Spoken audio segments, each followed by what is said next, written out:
welcome to the stream. Good morning from the Eastern time zone.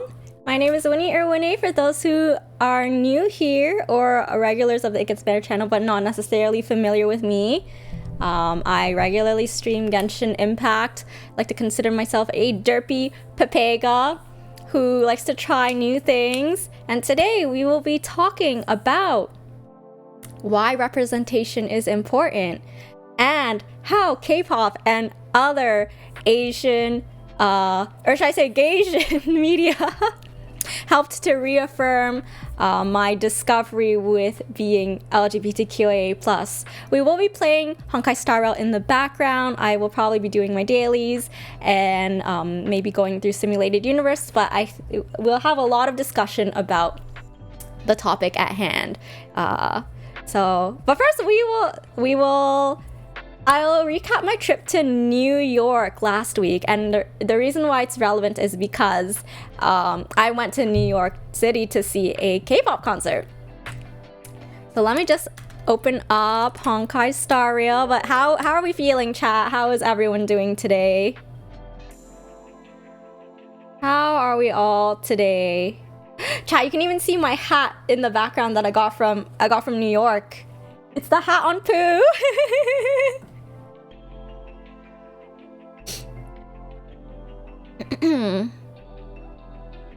Alright, I'm booting the game up.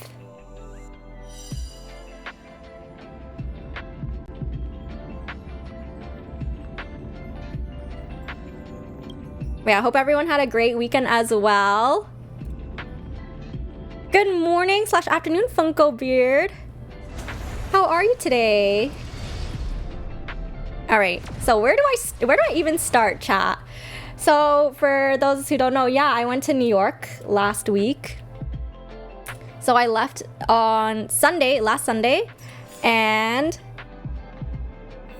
I arrived Sunday morning. So my flight was at like 8 in the morning. Yeah, 8 a.m. Bright and early. Very, very fun. How's everyone doing? I'm doing good too, thank you. Yeah, I'm excited to talk about this topic today. Since I started my IGV ambassadorship like 6 months ago, this is one of the topics that I knew right away that I had to like cover. So, all right, let's see. Oh wait, I hope my thing is not okay. I'm not capped on energy. Whew, we're good. We're good.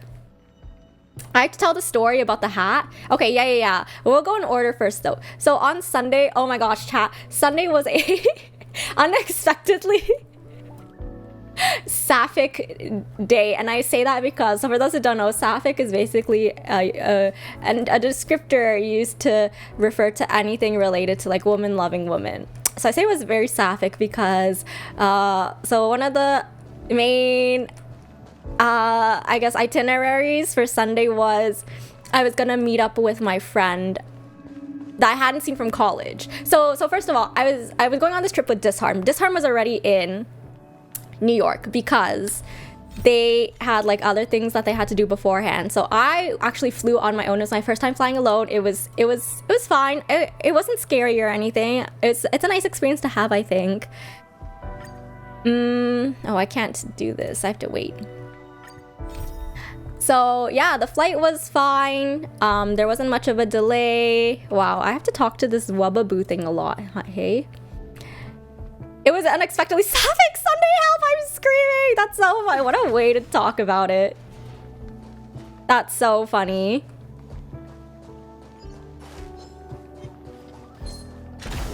Wait, can you hear my? Are my game sounds like? Can you hear my game sounds, chat? I just want to make sure. Okay, I think it's fine. But oh, you're intrigued, Max? Oh boy, it was fun. It was great. Okay, so first I met up with Disharm, and then on my way there, I was taking the subway on my own. Disharm gave me like, they were like, oh, here's a recommended route, and I was like, that route's a little slower. I'm just gonna follow Google Maps, and I'm gonna go on like wherever it takes me and hope I don't get lost. So I was waiting for the subway station, chat. The subway station was like above ground, because there are some parts of the, you know, it's like in the TTC here, the Toronto Transit Commission, which is our subway system in Toronto, you know, some parts of it are above ground. This was like high above ground, and right across from the subway station, chat, I kid you not, there was a billboard that, and it said something like what was it? Oh, wait, am I in the wrong floor? I am on the wrong floor. Oopsies. Okay. We will wait. Can I go from here? I'm confused. No, I can't go from here. All right. Yeah, the billboard that I saw, chat, was, it said something like, oh, if you report like a cop, like any crimes or shootings, I remember explicitly the word shootings, any gun crime committed against a NYPD police officer can result in a reward of $10,000. I was like, holy cow, you would never see that kind of signage on anywhere in Canada, you know? So I was like, well, I truly am in America right now. Yeah, this crime against police is so crazy. The fact that they have billboards advertising that. Anyways, so yeah, so then, you know, I took the subway. It was fine. It was the typical subway experience. I haven't rode on public transit for like several years, so it was nice. Where the heck am I going? Okay, here.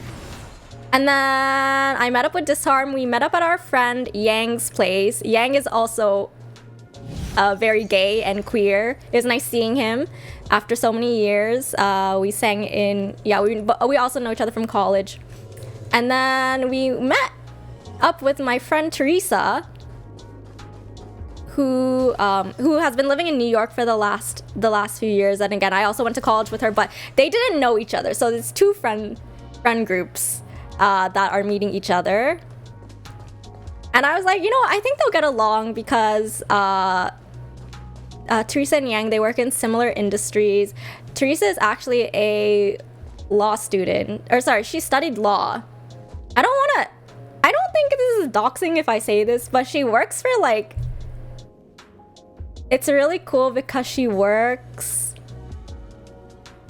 for like an entertainment company. Like, you would never think that company like needs lawyers or whatever, but it's really, really cool what she does. Anyways, okay, I guess I have to fight this thing. Do I have the correct I'll switch out Asta for Danheng. Yeah, I don't at a big company. Yeah. Funko Bear, yeah, very gay and queer. Yes, all of my friends are very gay and queer. We truly out here living our best lives. So then we met up, and you know, it was a rooftop bar. It was pretty nice. We had, what's it called? So they had happy hour. So their happy hour was like $1 tacos. Oh, for $1, chat, it was really, really good. I'm not gonna lie, it was quite good. So yeah, we were just catching up and getting to know each other. Like, Teresa brought her friend, so we were getting to know him too. And he also went to the same school, so it was just like a school reunion basically. And the sun was cooking us. Yeah, it was very hot, chat. It was so hot. It was really, the weather was nice. I personally enjoyed it. I know some other people would not, but and then after that, we were kind of like, they were like, oh, you know, we don't really have any plans for today. And we were like, well, we don't really have, wait, what the heck? What is this? What is this Astro Rot thing? Okay, I didn't mean to talk to you. Hello, Wababoo.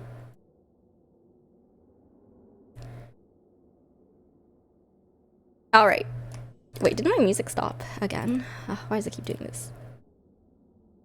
But yeah, so we chatted for like a few hours, and then after that they said, oh, like we can go to the High Line. And the High Line is a subway line that was being built in the city above ground, and then they never finished constructing it. And so they, instead of like tearing it all down, they just made it into like an outdoor walkable park, which was really, really cool. It was really, really nice, chat. I have some pictures up on Instagram. Yeah, it was so nice, and you could like it's like 20 blocks. It's a long walkway. But yeah, that was really enjoyable. Wait, we went after disappointment?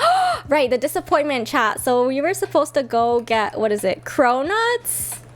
Croissant donuts? I think at this bakery that's really famous for them. And we found the bakery and we lined up. And right as we joined the line, I guess it was fine because it was right as we joined the line. Like someone from the store came out and yelled, "We're all out of cronuts." So yeah, you feel like you're just giving hints as Paimon here. Well, there was a lot on that trip, you know. Also, yeah, Exciter is my It Gets Better mod. Exciter is my It Gets Better mod. That's why he's a mod on this channel, specifically because of me. So then after that, we went to this place called Chelsea Market instead for coffee, and then we were doing more chatting and hanging out, and then for dinner, later in the evening for dinner, we went to Ichiran. For those that don't know, Ichiran is a very, they're very, I don't know if they're very popular in Japan, but they are from Japan. And they're famous for not just the taste of their ramen, but also like they offer the authentic Japanese experience, chat. So when we went, in Japan, a lot of their restaurants have like the booths, the solo booths. So what I mean by that is like there's like a long bar and you can choose to sit together with someone or solo based on like there's a partition that actually comes out on the side of the table. So you can either like if you want to sit alone, you can like put the partitions up and just like eat, and people, you know, usually go on their phone or watch things or whatever. And they actually give you the ramen, or they give you the food like through a part of the wall that's open. It can be opened in front of you.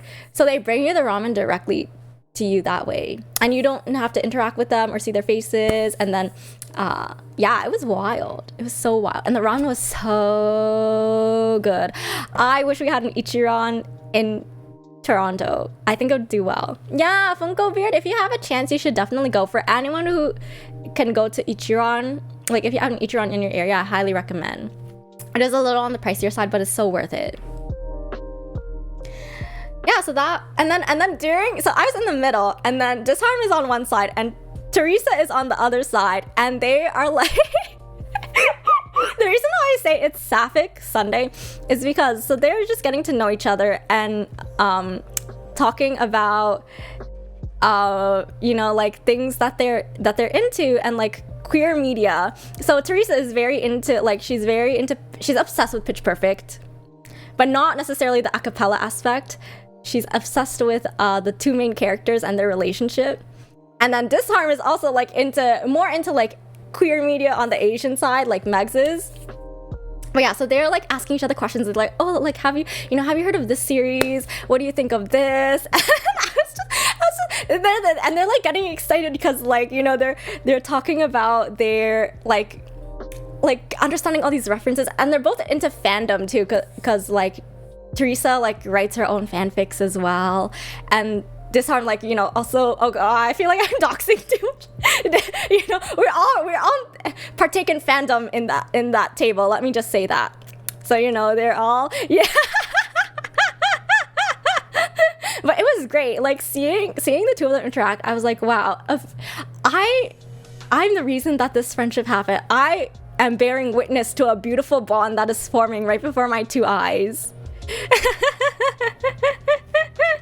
So yeah, and then they were like, oh, like, you know, like we should, they're talking about these like series, and they're like, oh, we should do a watch party in August or whatever, and they're like, and you're invited to me. They're like, you have to come, and I was like, okay, I'm totally down, you know. So that's yeah, apparently we're gonna get together online and watch things. What kind of fanfics does she write, Sadi? Pitch Perfect. Hi, Cyan. Aka, excuse me? Yeah, you heard me. You heard me, fams. Oh, wait, should I do the event, chat? Is there story behind this event? Is it important? Can I just play it in the background? No, but Disarm's right. Writing is too much work, actually. So kudos to Teresa. She's written so many works. Any other fanfics than Pitch Perfect? So like Disarm mentioned, she's mostly into like North American queer media. So nothing really like anime related or like within our scope of interest. Like I think I only read like one of her fanfics because like, I'm just not into those series. I don't have any idea what's going on. So all right, let's go do the event then. We can play it on in the background. So yeah, but that happened on Sunday, so that was really, really exciting. And yeah, I was the catalyst, Sarika. You're right. I was like, but it feels so nice when you are the reason that two people connect, and then you get to see them like get along so well, and you're like, yeah, I was the reason for that. You know, it's such a, it makes it feel good. All right. Let's do this event.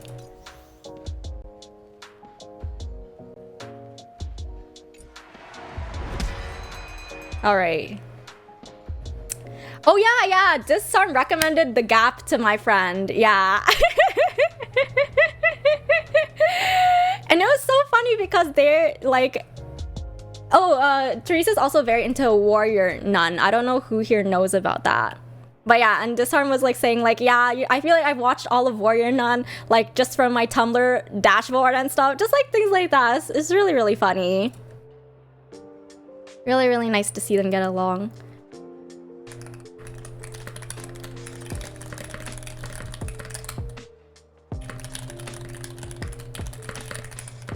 Yeah, even I know that Warrior Nun, like, apparently it was very tragic that they were supposed to have a second season because it was so successful, and then it got cancelled.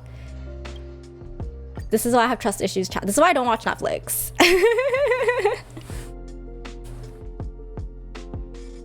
Wait, Disarm, you watch every episode of The Gap 3 times? How? That's so funny. That's so funny. I'm dead. Oh wait, you can play Jingyuan here. Sure, why not? You know, he's pretty strong, I think. Who else do I bring? Oh, I need Bailu. I can bring Dunhong, and then Asta, I think, should be good. Sweet.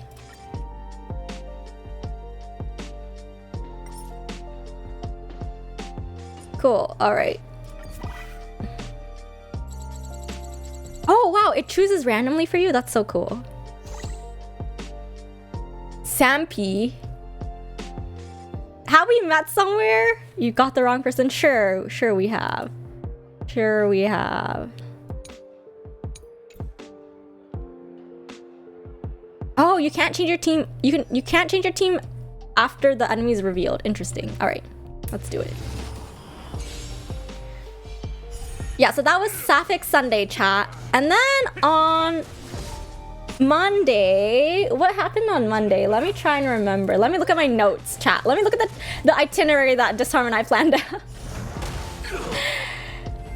Oh, okay, so on Monday it was like our touristy day for Disarm and I. So we woke up, we went to this place called Fogo de Chao. I think it's an American chain.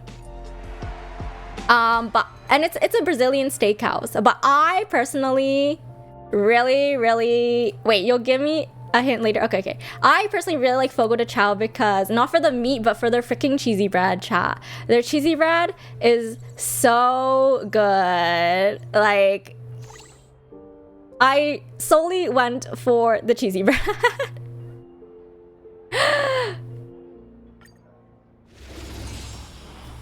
So we went and ate, and they have a special, so it's all you can eat, but it's, I was like, you know, the all you can eat is not really worth it for me because I don't eat a lot. So then we went for their lunch special where they have like a salad bar for like $18, and then you can add like a meat for like $10 or something. And then, yeah, you just have access to that, so. Asawaki, you're actually going for lunch now? Yeah, you should definitely try it. Yeah, it's like a nice place to go for a special occasion. I feel like it's like, you know, like an all-you-can-eat buffet. And iconic thing about it is they actually bring the meat to your table. So you have like a coaster, right? You have a coaster, and on one side it says it's like a yes, and then on the other side it's a no. And you can actually flip the coaster based on what types of meat you want. So yeah, it was really cool. Oh yeah, and we ordered a cocktail as well. The cocktail was really strong. Anyways, the cocktail wasn't the highlight though. It was the cheesy bread for me. But yeah, we ate so much. I was so full. And then Disarm and I we went to Times Square. We walked around a little bit. We went to the M&M store. They have an M&M store, like M&M the chocolate. It was crazy. Like they had so much merch. Wait, let me see if I can pull up the merch. I have photos, chat. And they have a person in a giant M&M costume too. It's so funny. Hang on, let's see if I have the pictures. Wait, did my pictures not get uploaded? That's so weird. It said my pictures got uploaded from Google Photos. Sorry, chat. Give me a second. Oh, I guess they never finished uploading. Let me see if I can show the pictures right now on my phone.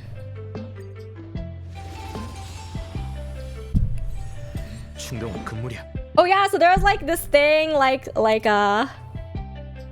Neon, thank you so much for the posture check. Chat reminder to check your posture, and also hydration reminder as well. Thank you so much. How are you?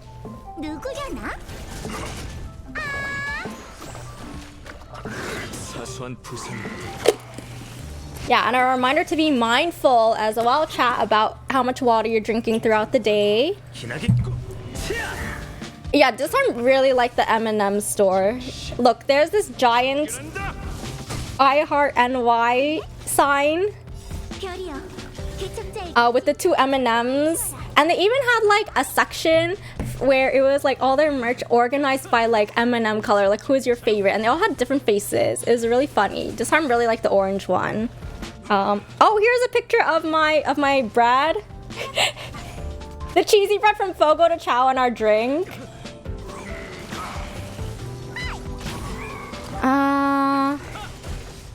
Yes, all these prices are in USD, Saudi. Yeah. So it is more expensive for us. And then here is the here's the giant M&M that we took a picture with. The blue M&M. Woo. I'll see if I can get these on the big screen. Sorry, chat. I thought it said my phone uploaded them to my drive, so. You want one, Exciter? The giant M&M? Help. Alright, let's see. Oh, hook. Oh man, I was like, I want to use Jingyuan again. Let's see. Okay, I'm gonna bring... should I bring Hook? I guess I could.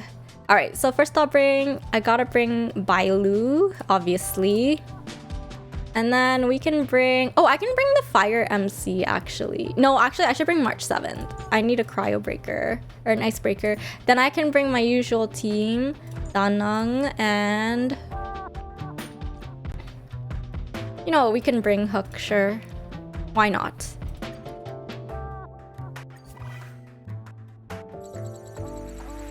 Oh, there's a turn limit for all the rewards, Miss Manager. Thank you. Thanks for letting me know. I don't even know if I've hit it.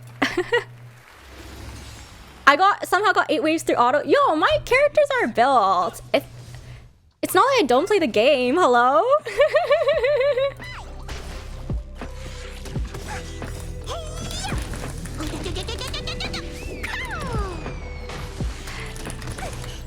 Wait, let me see if the photos are uploaded. Oh, yeah, okay. Here's one, chat. Here's one. Let me pull it up. Oh, Christ. Why is it so blurry? Wait, is there a way to open this without, like, doxing? Without a risk of doxing anyone? You know? Oh, okay, it was just zoomed in a lot. Okay, okay, wait. Here, I have the sauce, chat. I have the sauce. Look, that's me with the giant M&M. So that's me with the giant M&M. Oh wait, why is it? It's showing the wrong tab, but that's fine. Good thing there's nothing personal on this tab. Here, there we go. Wait, can she truly call herself a Danong main if she doesn't have S5 Danong? You mean E5? Huh? Anyways, and then let's see what else. Oh, let me show you the cheesy bread, chat. Let me show you the cheesy bread while I auto this battle in the background. Where is... Oh, I guess my photos are still uploading. So the cheesy bread actually hasn't uploaded yet. Wow, my thing is really slow. Win is a bit taller than you thought. Huh? Excuse me? Kakoi. Yeah, it was a cute pic. S5 is the light cone? Oh, I see.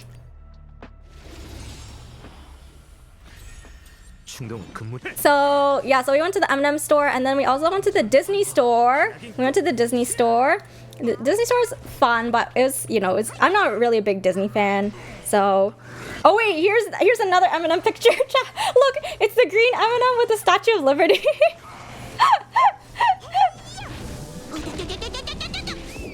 And then we also have, oh, there's this picture of this, yeah, they had like these pillows, chat, and this one said, my brain has too many tabs open, and I really felt that in my soul. The stairs were pretty, wait, at the Disney store, yes, yeah. And then we also have Queen, you know, the Minnie Mouse as the Statue of Liberty. I posted that on my Instagram. Very, very cute. Oh, and then we also went to the Line store, but I'm gonna be honest, chat, the Line store was very disappointing.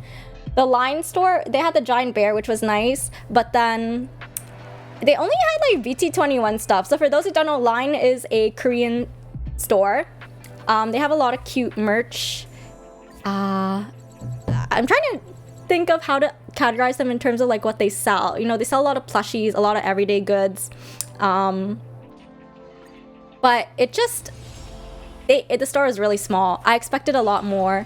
And the BT21 stuff is cute and it's like very well made. The plushies are very soft. But I was like, I'm not into BTS enough. BT21 is like this cartoon series that BTS has produced. Disney disappointed you with Star Wars 7, Sarika? What happened in Star Wars 7? You can, I don't know if people here care about spoilers, but I personally am never gonna watch Star Wars, so. Oh, it's like the Sanrio store, Toki. Yes, yeah, that's a good way to put it. You're right. So, yeah, so we spent like a lot of the afternoon there. Oh, and then afterwards we went to a store called Kinokuniya. So they're a Japanese bookstore. And they have a lot of, yeah, so they have a lot of manga, a lot of regular books, and they have like figures and stuff. It was really cool going to there, even though we have, you know, like bookstores here in Canada, not really any that are anime themed, and getting to see all the people gathered around. Like they had it on the second floor, they had a Japanese, you know how in Japanese convenience stores they have a section with like where, you know, you can eat your convenience store food and they have like microwave and stuff. They had that there too. It was like a full place. It was great. But it was nice getting to see so many people, because you could also tell everyone there's like into anime, into nerdy stuff, you know. It felt nice being surrounded by people like that.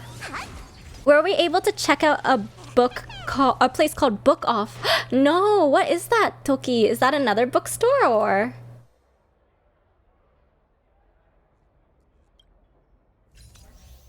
All right, let's keep going. Wait, focus on follow-up attacks? Is the trial character Himiko? No, it's Serval. Interesting. I feel like my Serval might be better still. Or I don't know. The Serval is like Level 55. Let's see. Okay, wait. She's probably better than... Okay, I think she's better than mine. Oh, yeah. Okay, she's definitely better than mine. Unfortunate. Let's see. I'll use the trial character. But yeah, so that happened. And then after that... So I bought a few things from Kinokuniya. They had like a little bit of Genshin merch. Not like a lot. I remember they had a Sonic calendar. That was wild. Oh, they have a... Wait, Book Off is similar to Kinokuniya, but they have a gacha section. Wait, what do you mean? Like machines? Like gachapon machines? I think that we might have seen a few of those as well. Wait, this is the wrong character. Okay, whatever. And then, yeah, like Disarm said, there are real Japanese people. Yeah, you know, proof that Japanese people are not just a figment of our imagination. They don't only exist in anime.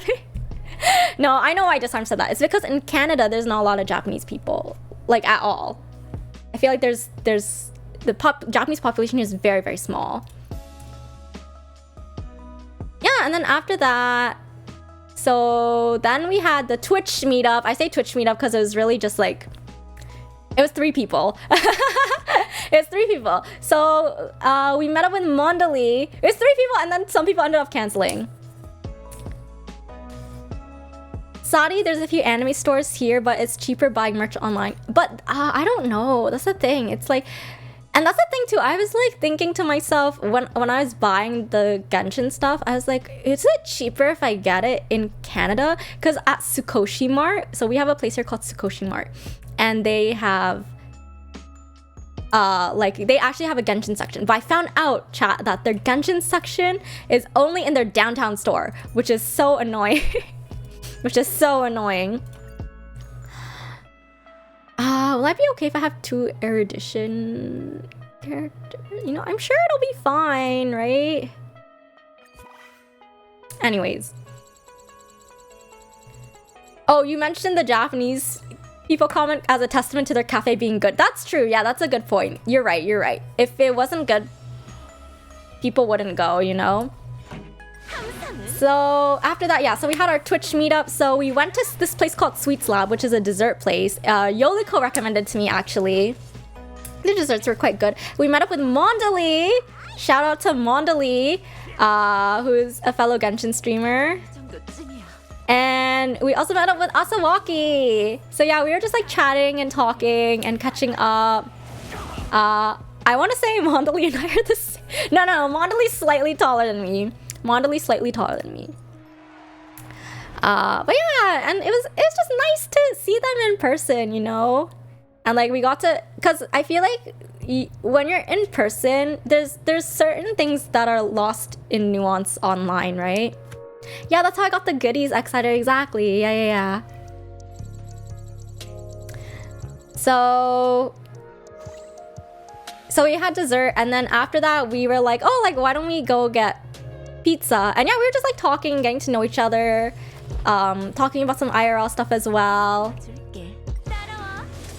And then after, so we were supposed to go for pizza before, but we canceled the pizza because, wow, that was really fast. That round was over in 10 seconds. What the heck? So we were like, oh, why don't we go get pizza after? Because none of us really had plans after the dessert place. So Disharm and I were gonna go to this place called Joe's Pizza, which Yang recommended to us. But Mondali was like, no. Like Joe's is like, of all the New York pizza chains you can go to, it's like the least impressive one. So she was like, you should go, I'll take you to get 99-cent pizza. Like the name of the place is literally 99-cent pizza, chat. Yeah, it was a pizza adventure. And by this point, it was like already dark out. It was after 9 p.m. I think. We were in the cafe, or the Sweets Lab, for like a while. I'm trying to think. Oh wait, do I have a picture of the dessert to show? I think I do. I have one picture of the dessert to show. Let me pull it up. Yeah, so this is the dessert that Disharm and I got. I think it was a sun or parfait. I honestly don't remember. It had matcha in it though. It was quite good, yeah. Was it a good pizza adventure, Max? Oh, I have I have a story to tell about that. I should have several pictures of my face. Yeah, they just haven't been uploaded to the like the cloud yet. But I can show them from my phone. Wow, this is great, chat. I'm just like autoing all this while I'm talking. This is great. Where is it? Are those spicy nuggets, Shimmy? Hi! Yo, chat! That's her! That's Teresa! That's the Teresa I'm talking about! Shimmy away! Teresa, I was telling everyone about your fanfics and our Sapphic Sunday meetup.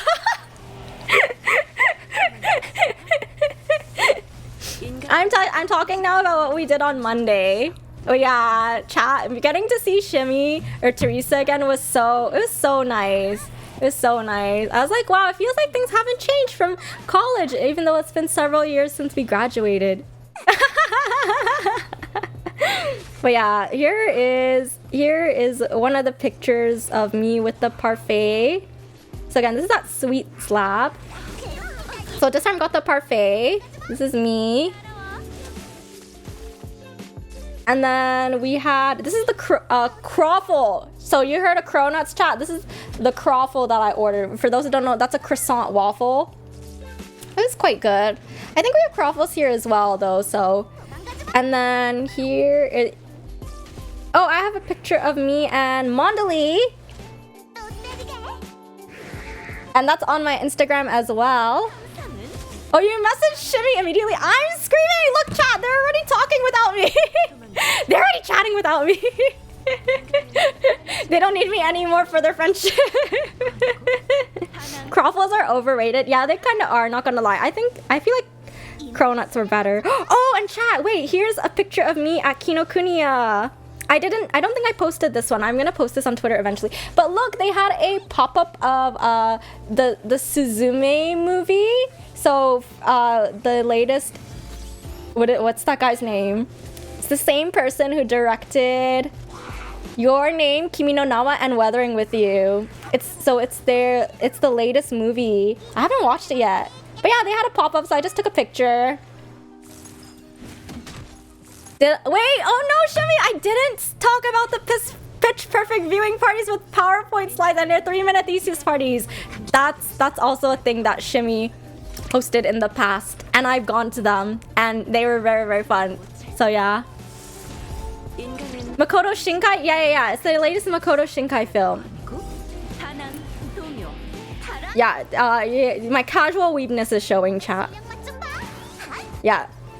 So wait, here's a picture of, okay, so yeah, so the pizza place we went to is called 99-cent pizza, and literally the pizza there is like $1. I'm not even kidding. It's very, very cheap. It's literally just a hole in the wall place. Like you go in and there's just like space for people to line up, and there's like, you could stand on the side and eat, and there's like, you know how like there's like, what is it? I want to say bar counters, but there's no stools, and the counter is very like thin. So it's clearly just a place where you pick up the pizza and leave. There's not really a place to sit down or anything.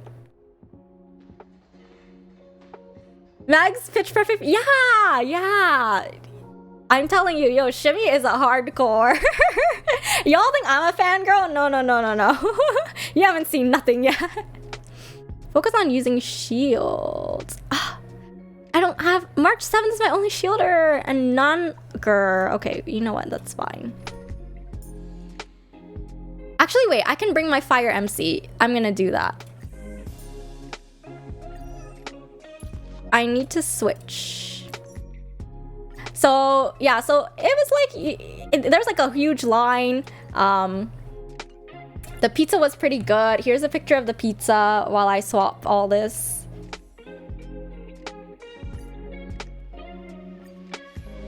It was really, really good.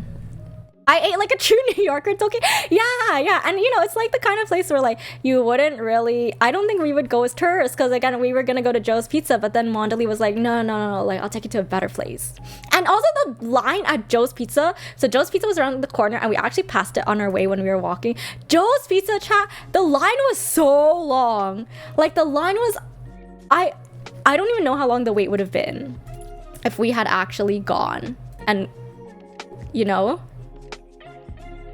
Disarm. Oh, you have a meeting in 15 minutes? Oh, okay. I hope I don't forget anything either. The more hole in the wall place, the better it is. I feel like that's true for places here as well. I feel like that's true in general. Oh, wait, I can use Japard. Oh, but okay, you know what? I'll try him because he's the trial character. That's fine. And then we can bring... that means Natasha's my only physical breaker though. Whatever. All right, wow, what a team. No one on this team is gonna die. Actually, you know what? Since I have Japard, I'll switch my MC back. I think I need more DPS, and I think Japard's shield is quite good. But then, Fire MC is also quite good for shield breaking. Okay, fine. I will stay. Let's try this. Oh, but AoE, wait, but physical is also quite good. Okay, you know, I'm gonna switch.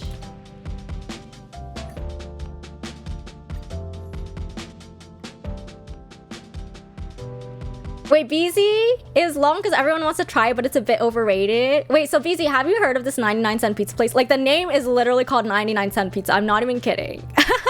The name of the place is literally 99-cent pizza. Oh, I should swap Natasha and... There. Okay, this should be good. Wait, I don't have any fire characters, though. All right. Asta.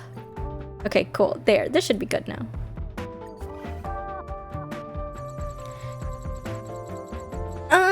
Wait, famous rays? What? I've never heard of that before. Was the pizza good? Yeah, the pizza was really good. Excited. So it's $1 for a cheese pizza, like a slice, and it's a big slice too. And then for like depending on the topping you get, it's like another like 75 cents or whatever. Like literally so cheap. You can't find cheap pizza anywhere else. I'm pretty sure. Like not even here in Canada. Yeah, Disheart made me film a food review. We'll see if that ever gets out of the dungeon chat. I did do some recordings. But yeah, okay, so the crazy thing, so the story that I have to tell chat is, so while we were at the pizza place, like we had gotten our pizza, or I think we were like waiting. It's either we were waiting to get our pizza or we had just gotten our pizza. And so there was like this guy that was acting sussy. And he was getting yelled at by the workers, the pizza workers, because I think what happened was oh no, it was when we were filming, so maybe it made it onto the recording. I'm dead. So I think what happened, because I didn't really see what was going on, but apparently there was a guy that was, because there's a fridge in the corner full of drinks, and I think like the guy was trying to take drinks without paying, and he was trying to do it while the pizza workers were busy with the line and stuff. So then the pizza worker went out to confront the guy, and like there was like yelling and stuff, and the guy, the thief, I guess that's what he was doing, actually like punched the pizza worker in the face, and then the pizza worker went behind the counter to try and get like, you know, the big pizza spatula, but the guy just ran away. And there were like other people with the guy too, like making comments or whatever, I think, trying to be like, oh, like it's not that serious or whatever. But yeah, that was, so we watched someone get robbed in like right in front of our eyes. I did feel bad for the guy, and we went back later to get more pizza, and like there's another pizza worker there, and he was saying like, yeah, like my colleague is bleeding and stuff. So yeah, but Asawaki and Mon were like really, they're really protective. Like they knew what was up. Like they kind of like huddled around us in between us and like the what was happening. It was very, very nice of them. So not our foreigner friends. I appreciate that. Oh my gosh, Nova! Thank you for gifting 5 subs to the It Gets Better community. Sheesh! Thank you for giving a sub to Ash. Sulky! Oh my gosh, Sulky is our one and only It Gets Better Ambassador Program Director as well. And she's also very into Genshin and Star Rail. I was talking to her recently, and she was very happy about getting Bronya because she also has Zilla. Congrats to Stardew, Katie, and Jupiter Moon as well for getting subs. Please make sure to thank Nova. Thank you so much for your support of the channel. Here, we'll do this is not my channel, but we'll do, since I'm streaming right now, we'll do a special McDonald's thank you. Here you go. No. Thank you again, Nova, for your support. And I see that you're also a founder for the, like, being an early supporter for the It Gets Better channel too. So really appreciate it. Thank you so much.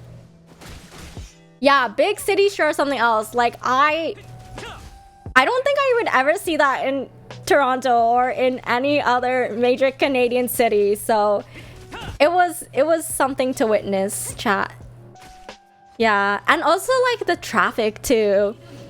So that day, Asawaki, he was telling us about how he drove several hours ahead of our meetup to beat the traffic.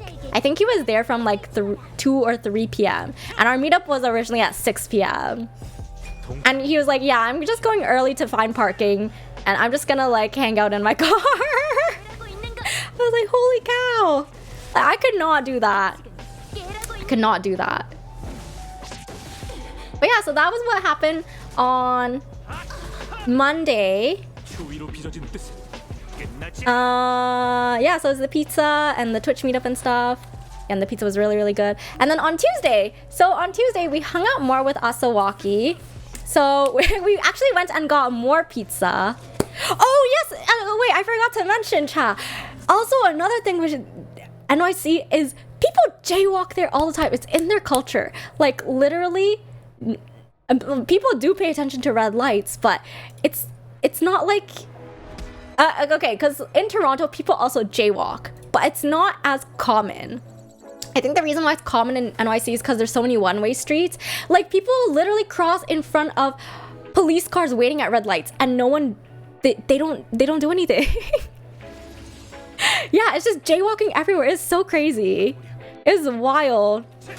But I'm like pretty, you know, I'm like, okay, for legal purposes, this is a joke. I think I jaywalk pretty regularly. Like whenever it's safe, I'm like pretty vigilant. I'm not on my phone or anything. I think it's fine as long as you're being very cautious. Oh, blushing, does It Gets Better have VODs? Yes, they do. So thank you so much, blushing. It means a lot that you want to catch up even though you're not here. I appreciate it. I hope you have a good day ahead. Thank you so much for sticking around.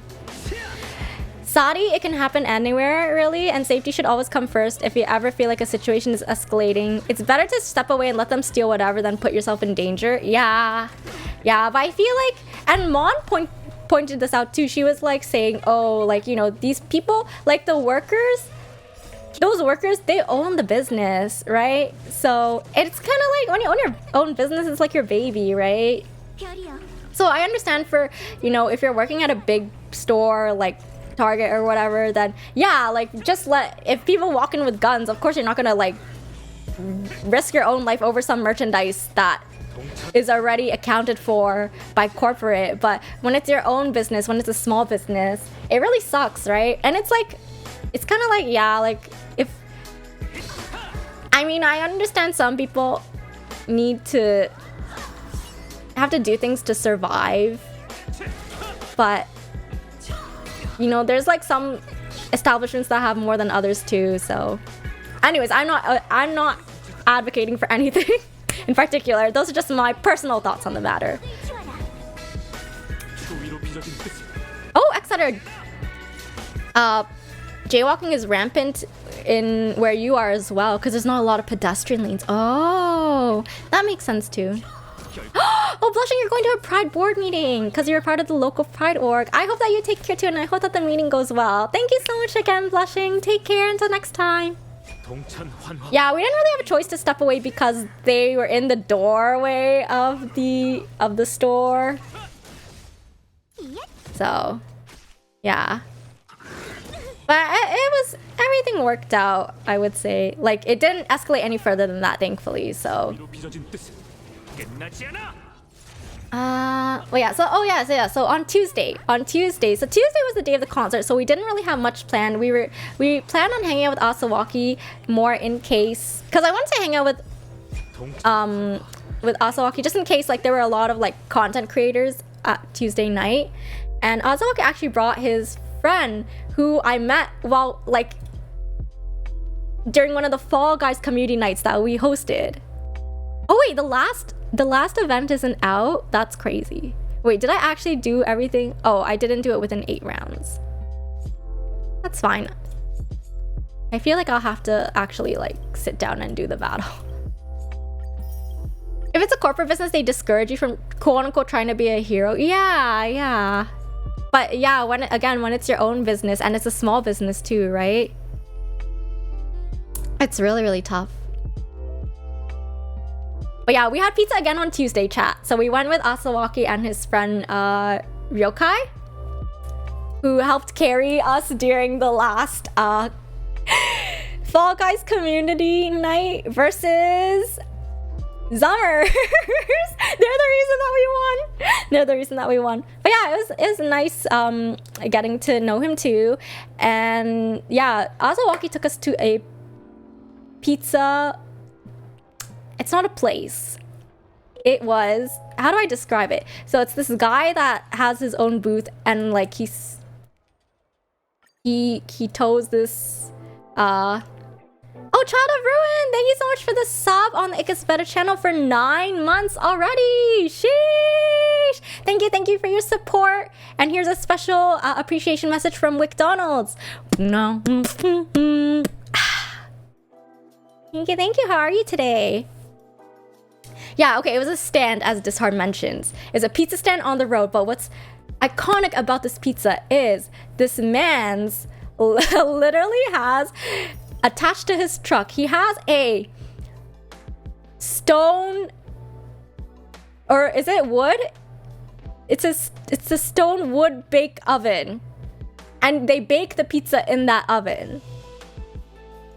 It was crazy. Thanks, Hina, for the hydration reminder. This is a reminder for chat as well.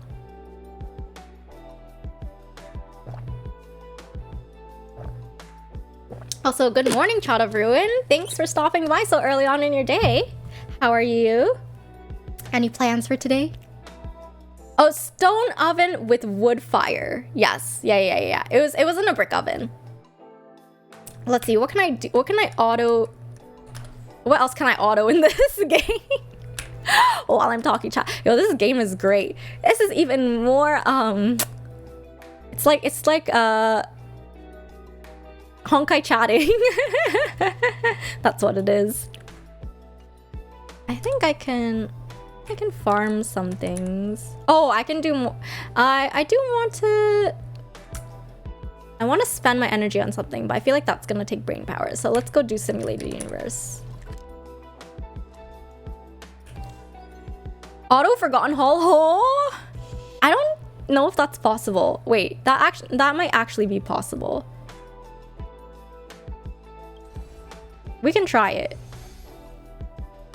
Wait, I'm at the wrong place. I need to go to the parlor car. There we go.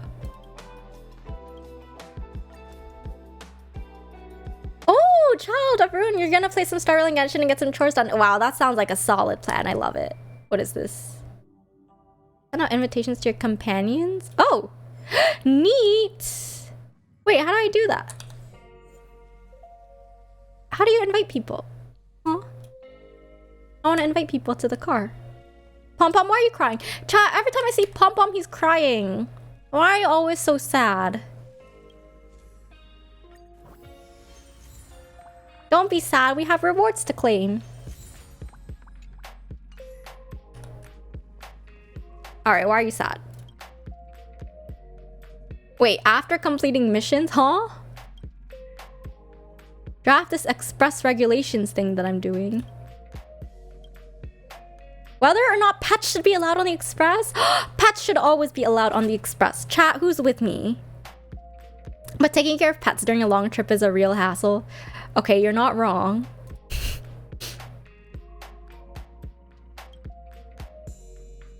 Just state my own opinion. What if someone says something isn't a pet but is instead their companion? Loopholes. Maybe we should make passengers submit applications in advance. That's enough opinion gathering for now. Yo, anytime. Glad I could help, fams. Alright. Pets forever, yeah. Oh, characters visit the Express when you finish their companionship quest. Thank you, Dava, for letting me know. Thanks. Also, thanks, Disarm, for the things I might forget.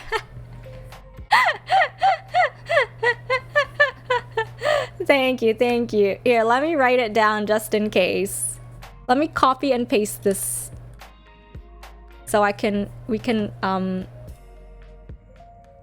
make sure. Alright, let's go. Let's go into Forgotten Hall. Yo, I'm just gonna full auto it. I don't and we'll see how far we get. Wait, what elements do I need? Electric, ice, fire. Okay. How do I add people to my team? Oh, okay. Okay, electric, ice. Darn it, I don't have like a... my Yanqing! I can't build my Yanqing, chat. I don't have the materials to send them because they're locked behind World 2. Grr. Alright, if I bring 2 erudition characters, it should be fine, right, chat? We'll see how this goes. Oh, I forgot you have to like walk around, so you can't fully auto this stuff. Okay, that's fine.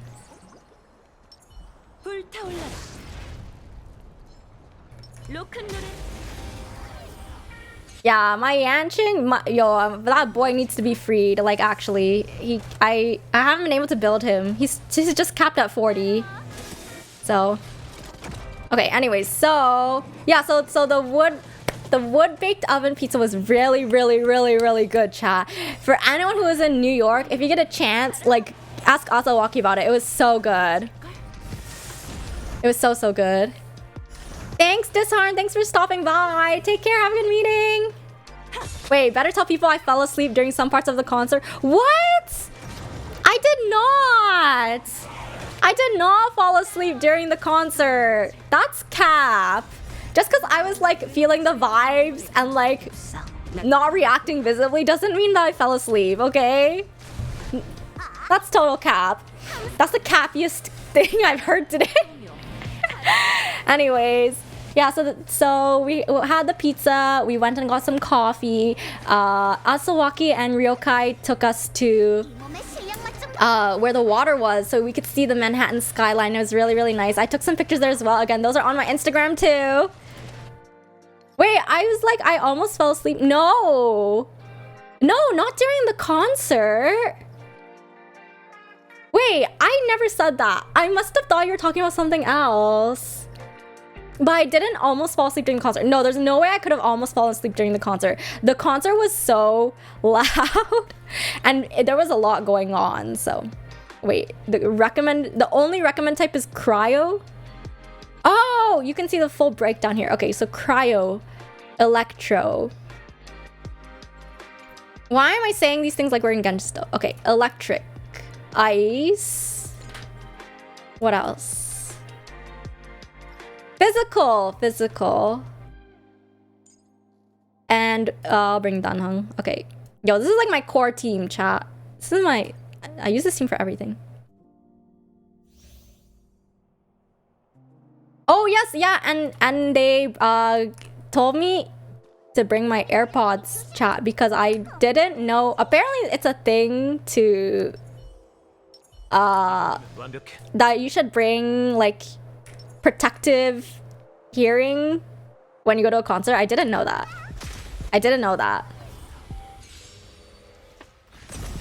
So I brought my AirPods because I didn't have actual protective like earwear.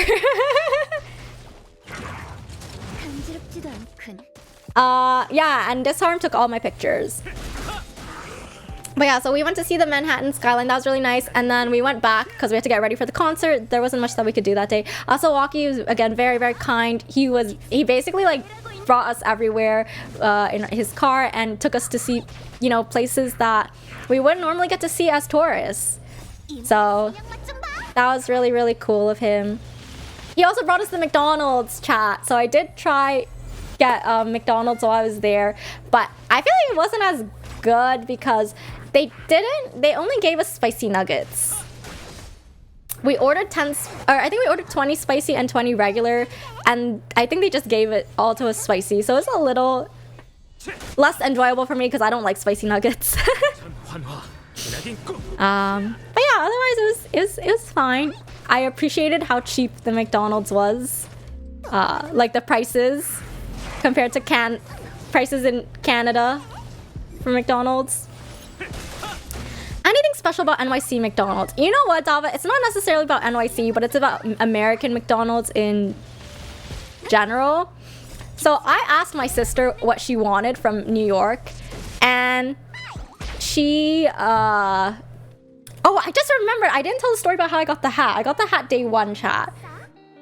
And I just remembered because of my sister. My sister didn't ask me for anything, but then she she said, "Oh, the only thing I want is salsa sauce from McDonald's." That's literally the only thing she asked for, chat. Apparently I haven't tried it because I'm not really into dips, but they have this like mild and spicy picante sauce, salsa or whatever, and she wanted that, so yeah.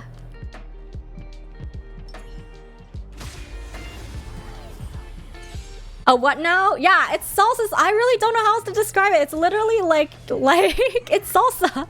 I think that's what it says on the label. Also, hi Baconing. Hello.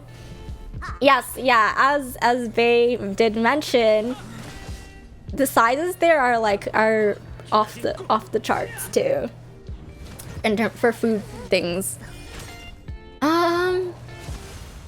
Okay, wait. So to go back to day one, chat, about the hat. So when we were with Shimmy, before we went to, what was it? I think it was before we went to the bakery. Yeah, to the bakery. We were walking around and we saw there was like this street market of all these like booths with international food. So I got to try like, what was it? Cucumber. There's like some cucumber lemonade. Wait, let me look at the picture again. It was this crazy drink. Where's my photos? Oh, I have to scroll all the way back. No, that's the wrong drink. Oh, cucumber pineapple lemonade, chat. That was the drink. This is me on the street at this random booth that we found that was giving out drinks, and they had cucumber pineapple lemonade. So of course I had to try it, and it was like this questionable green color. No, it wasn't mint. It was cucumber pineapple. Cucumber pineapple. Yeah, that's what it was. I don't remember. Disharm filmed that for me too. Disharm filmed me for that too, but it wasn't so bad. I remember Disharm saying, "Oh, the cucumber is very strong," but I was like, it tastes fine. I don't even taste any cucumber. I just mostly taste the pineapple and lemonade, and sweet lemonade is really good. So yeah, we got a sample. You got 3 samples with the purchase of 1 drink. So Shimmy's friend got a, what was it? I forget what it was called, but it's like, it sounded very, I don't want to say it sounded very Mexican, but it was very, yeah. Wait, you're not allowed to drink that, Mex? Wait, why not? It didn't actually taste bad. That's the thing. It didn't actually taste bad. But yeah, while we were, horchata, thank you, Shimmy. Yes, it was horchata. I think I'm saying that right. Is that how you say it? But yeah, so then while we were roaming down that street,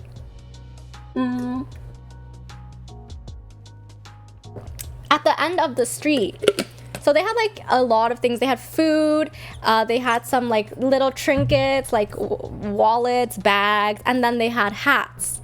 And it was $5 USD for 1 hat, chat. And I saw that hat. So I saw, you can't really tell the color, it's pink, but it was like, you know how sun hats are like a normally beige color? So we saw that. and Disharm was the one that spotted it, and I was like, okay, I have to go try it. And there's like this other little girl too, and she was really excited about the hat.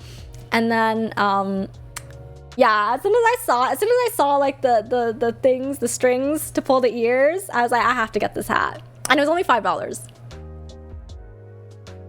Wait, isn't horchata Mexican? That's, well, like, it sounds Mexican, but you know, I don't want to assume, right? I don't want to say the wrong thing, so I don't know anything about South. Like, okay, I know Mexico is in North America, but I don't know anything about culture from that side of the world, so.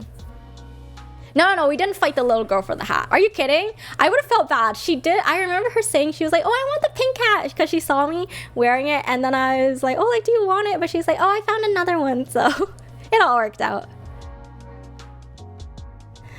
All right, let's see. What can I bring here? Okay, I feel like I just bring the same team, chat. I literally just bring the same team. I don't change anything about this team. I bring Bailu, March 7th. They're my my lifelines, and then I bring physical MC and Danang for damage. 2 kids over a hat. Kak, wait. Kak, wait.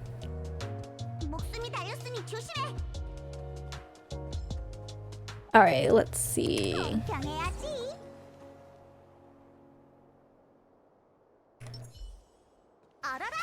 I think I can use 2 technique points here. Mexicans love horchata too. I didn't actually try it, but I remember Shimmy's friend, he was like, he got a medium size, which is like, was it 16 ounces? And he was like, yeah, I don't know how I think I'm gonna take a couple hours to finish this. And then like, as we were leaving to go into the subway station, like 10 minutes later, he's like, oh, I finished it. But yeah, so that was how we got the hat. It was literally by chance, chat. It was like another highlight of the trip. Anyways, okay, going back to the concert. So again, huge shout out to Asawaki. He helped us get to the stadium. It was very organized, chat. I don't know who else has been to like concerts. I haven't really been to like American or Western music concerts. I've only been to one other K-pop concert, but the venue was so organized. Like, they gave you a card that showed you where to go to drop people off, and it even said on the card like, oh, come back at 9, like this time for pickup. It was wild, and they had like signs everywhere and stuff. Oh, 16 ounces is the average for medium. Okay, yeah. And 12 is like the average for small, right? But yeah, the concert was so good, chat. So again, it was Mamamoo. They are my favorite K-pop group, I want to say. Just my favorite in general. And the reason that I really like them is because it's really impressive. Their live performances are very, very impressive. Like in K-pop, and I think even in like some Western concerts, a lot of the performance isn't live, which is fair because they're doing so much movement. There's a lot of dancing, and sometimes you just don't have the support within your body to sing at the same time. But Mamamoo does everything live. Yeah, and they're just all such well-rounded individuals. Like, they didn't come from a big company or anything. For those of you who are into K-pop, you understand what I mean. And the fact that they're like doing something like they're performing internationally now. Because I don't think they're like super big in Korea either. Wait, they didn't play New York while in New York? What does that mean, Sayun? Wait, Bae, you think that my venue experience for the concert was rare? Yeah, and even for like here in Canada, I don't think it's like that too. But it was so efficient, and even with the merch, they had so many like stations for you to get merch. The lines were very smooth. They even had like a huge screen, and they were showing people's like tweets of the event with a certain hashtag on the screen too.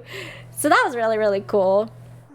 But yeah, the energy was really there. Like, people were really excited. There was a a guy at the start of the concert in the front of the venue. He was playing like one of their songs on like the saxophone or whatever. It was great. I actually wish we had come a little earlier because I found out later that they had a not the group, but you know, the fans of the group had an event earlier. It was like some cup sleeve event. I don't really know what it had, but you know, they were just like hanging out and giving away like merch, and like they at some concerts or most concerts they actually prepare fan signs, and at a certain point in the concert everyone raises their fan signs so the group can read them, and it's like a message of support for the group. It's really cool. Like, I don't think you get that kind of same experience at Western concerts. So no, it wasn't at Madison Square Garden, it was at the UBS Arena. Yeah, which is a little outside of Manhattan, I think. Oh, it's okay, Asawaki. Hanging out together with you was still fun too. I didn't know that they were having events so early on in the day. Like, I think that cup sleeve event was at like 1 in the afternoon, and the concert is like at 7. So. All right, let's see. What can I do here?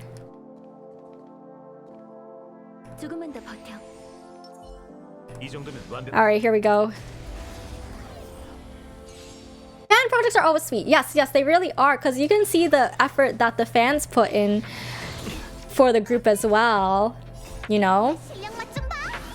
And actually, one of the things that fans do for these K-pop concerts, I don't know if it's for every concert, but I saw this at Red Velvet as well. They actually make a fan-made video. So before they will ask people to make submissions of, you know, messages towards the group, and then they caption them and subtitle them in Korean so the group can understand, and they compile it all together, and they actually coordinate with the concert organizers to play the recording, the fan-made recording, like at a point in the concert, and that's when everyone holds their fan signs up. Wait, I have my fan sign.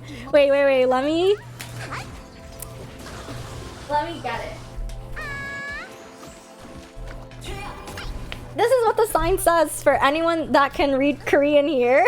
Not sure if anyone can. Oh yeah, Dava, thank you. Yeah, I prefer to manually start the auto just in case. But yeah, it says something. I don't know exactly what it says, but you know, on the back it also has something too. So it's like, yeah, it says there's instructions for when to raise the sign up, and then it even shows like the day and time, and there's even like a little bit like just a cute thing. Like, obviously this is not a real ticket number or anything, but just like a fan thing. You can tell it's Korean, and that's about it. I can't read Korean either, so. Alright, let me just put that off to the side. The fan base gives the signs for free, yeah. So actually it's sad because I didn't actually, or not sad, I'll say lucky instead. Because I didn't actually have a sign. I didn't get 3 stars for that one, that's fine. So I think by the time we arrived, they stopped giving the signs out, but they usually distribute them to as many fans as possible, right? So everyone in the stadium can lift them up. So I was like, okay, that's fine that I don't have one. It is what it is. And right before we left chat, I looked around the concert venue, and the person who had sat in front of me had left their sign in their cup holder. So and they left it nicely too, like they rolled it up and just stashed it there. I don't know if they forgot it after, but I was like, oh man, I took it, I jumped over the seat and I grabbed it. So yeah. Wait, Hina, can you understand Korean? Disharm translated for me, because Disharm understands Korean too, but I don't remember. It does say at the back, it says at the top, the 4 lights Mamamoo make muumuus exist. Because muumuus are the name of the Mamamoo fandom. Mumu also is a word for radish in Korean too. So their light sticks are like little radishes. It's very cute. Yo, hey, if they left it behind willingly, I mean, if they forgot it, then that really sucks. But it was gonna go in the garbage anyways, so And it would have been a shame for it to go in the garbage too, you know? It's such a nice fan sign. So, it was destined. Oh, it's the first one, Megs. Moo. Yeah.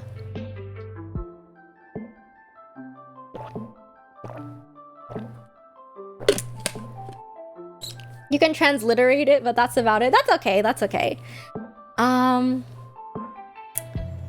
Yeah, so the concert was awesome. I mean, it was an experience because I find it really nice how they do things for their live performances. They do like some ad libs, so you can like tell that they're singing live 100% of the time. And what's it called? They also do like solo swaps, so each member will perform another member's like solos, so it's, you know, it's a brand new experience. And then even their original group songs, they're all like remixed in some type of way, so it really adds a new dimension to the performance. Yeah. Oh, you learned Japanese for 2 semesters, Vey, and you just know if the characters have more circles, it's Korean. I'm dead. Yeah, there's definitely ways to tell, but that's like about it for me. That's the extent of my Asian language knowledge as well, unfortunately. Okay, let's see. What do I need for this arena? It's basically the same, chat. No, wait. I need fire. Okay. Here, we'll do this. I'll bring Bailu. March 7th. Do I bring Fire MC now? Should I bring Fire MC? I think it's better to bring... Or should I bring Asta? And you know what? I'll bring Fire MC. Wait, can I switch? Please let me switch. There we go. You started to learn Thai and the Rin stuff is crazy. Oh my gosh, Megs, I can't even imagine. Thai looks really complicated. Oh shoot, wait. I don't have a light cone. Usually I use March 7th's light cone because I don't usually run them together. Can I enhance this? Okay, let's see how far I can level this.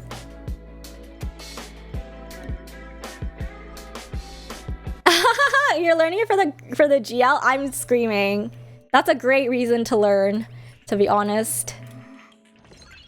Bae, one day you'll dive back into being more fluent in Japanese. Korean is a lot easier to learn from English. Oh, really? Due to the nature of Korean sentence structure. I heard Korean grammar is very complicated though. Is that true? Anyone here know? Let's see. Oh, Christ. I don't want to use up all my greens. I'll just use up all these.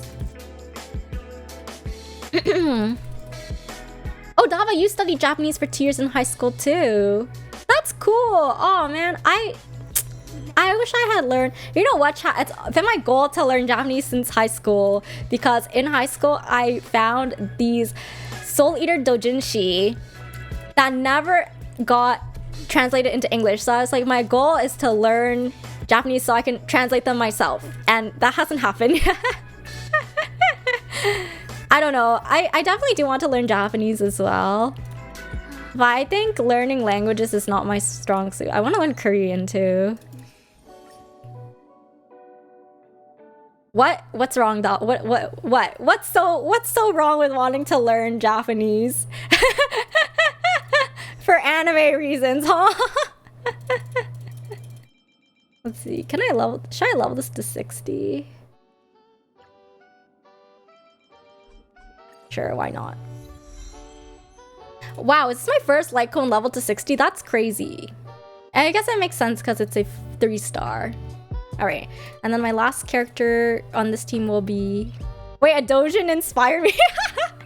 Okay, I need to clarify something right now, chat. Sorry, we're going on a tangent. I need to clarify something real quick though. Just because I feel like people have this misconception that doujinshi... So for those who don't know, doujinshi is fan-made manga.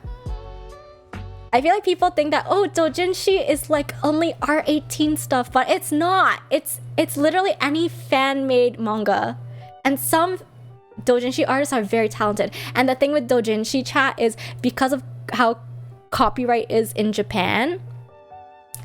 Like usually, like the original artists of a work ignore, like they kind of turn a blind eye to like fan works or whatever, because again, like copyright and stuff, everyone knows it exists, but no one like really talks about it. So in order to protect themselves, doujinshi artists, they make their work like for very little profit. So they, like, most doujinshi is only like is less than 1,000 yen. That's like less than $10, chat.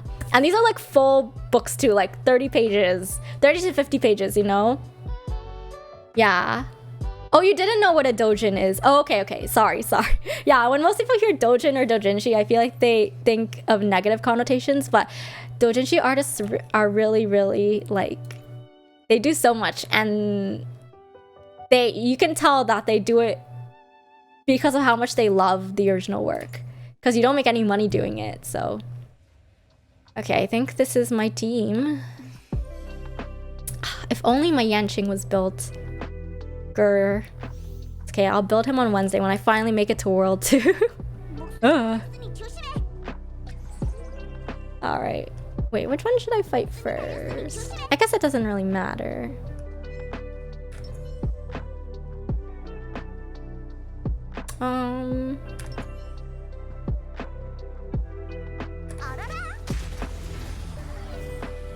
Neko no Mimi is cat's ears. Oh, okay. Regarding Japanese grammar. That's true, yeah. I feel like it's hard to tell sometimes. Cause I do know that no is like a way of saying, like, yeah, it's like a possession, a way of showing possession or whatever. Like, you know, like Kimi no Nawa, right? That means your name. But it's like, which part of that is your, and which part of that is a name? I don't know. Wait, okay, talk about the ice cream. Wait, ice cream? Oh. Wait, I'm trying to remember the ice cream. Wait, what? Oh, because we also went to ice cream with Asawaki. Yes, before the concert, we went to this place called Van Leeuwen. And they have ice cream, and the ice cream was pretty good. No further notes. And and there was someone we ran into at the concert. So, like I mentioned, I think I know what Disharm is talking about. So as I mentioned, a lot of people, there was a hashtag associated with the concert. So I was like browsing on Twitter before the concert, and I saw one of the tweets was of this girl in her walking, and she was in like a graduation robe, like a college graduation robe, and the caption was like, oh, muumuus are so dedicated. It looks like this person came to the concert right after the graduation ceremony, and they didn't even go to change. That was the caption. So we actually ran into her in the elevator. So I was like talking with her, and I was like, hey, I think I saw you on Twitter. And she was like, oh yeah, like my grad ceremony is tomorrow. I was just taking pictures, but I just didn't have time to change before the concert. And I was like, well, like, you know, like that's still like really cool, like congratulations and stuff. Yeah. It was just really funny. I don't recall running into anyone else at the oh no, we ran into someone from the community at the concert. For those that don't know, Ayoung Arai, she mentioned that she was gonna be at the concert because she saw my tweet, and I was like, oh no, like I didn't know that you were from the area, like maybe next time we can meet up. She actually, at the end of the concert, when we were leaving the venue, somehow of all the times and places, she actually found me. She came up to me, she was like, hey, are you Win? And I didn't have any idea what she looked like, but I was like, hi, yeah. And then she's like, oh, it's me, it's Arai. So we were talking, and like it turns out she's really into K-pop as well. I mostly see her in Minsleaf's community. Yeah, Minsleaf and Nara, like around that corner of the Genshin streamers. But yeah, it was really cool to see her because I really didn't expect it.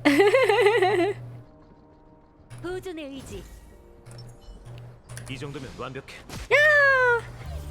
We took some pictures as well, but I think she didn't want me to show those publicly. She said Discord was fine, so. Oh yeah, I elbowed Asawaki at ice cream because he was trying to pay, and I was like, I need to pay you back in some way for all of the you know, all the hospitality you've shown us. That's all. The trip sounds so fun. Nice views. Super rushed McDonald's. Why is the McDonald's what you took away from the stuff?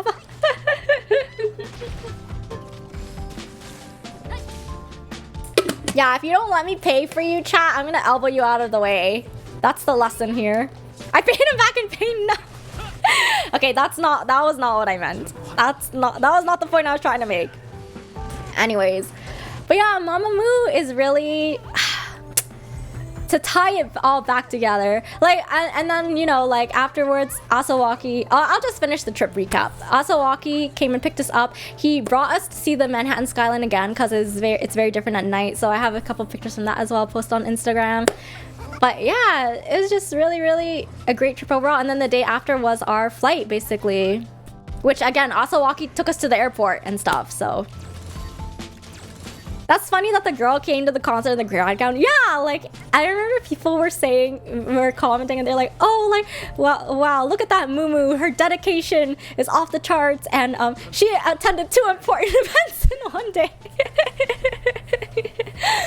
But yeah, so the reason why Mamamoo is so important to me, chat, is first of all, I highly recommend, even if you're not like into K-pop, like give their music a try.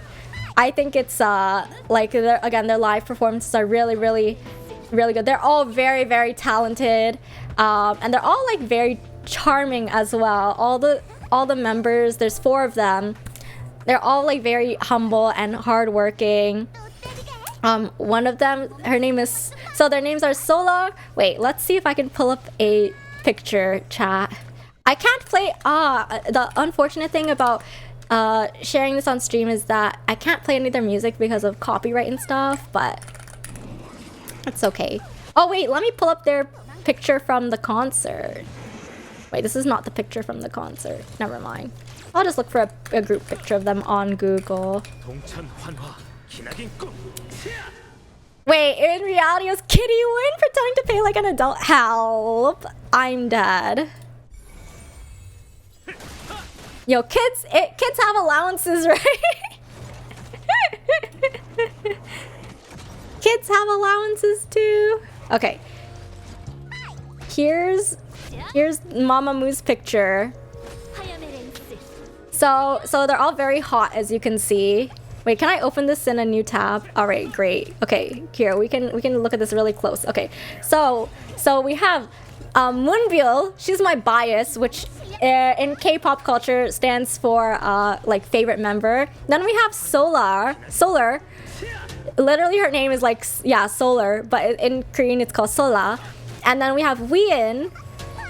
She's the 3rd member. And then we have Hwasa, who's the maknae, who's the youngest member, but she doesn't look like it. So, and Sola's the oldest. Let's see. I'm trying to remember what other fun facts do we have. So, Moonbyul is the rapper.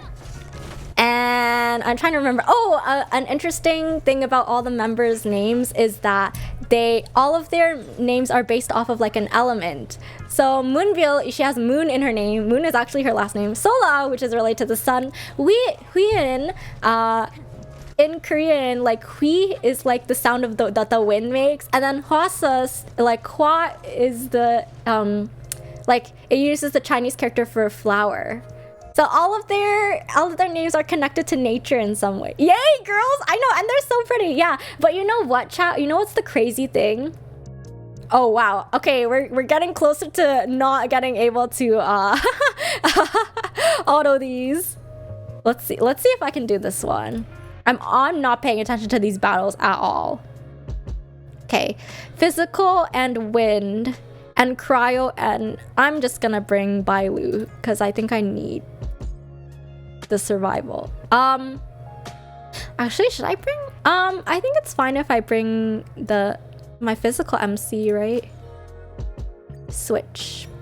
Audai! Oh my gosh, Audai is here, chat! That's Audai!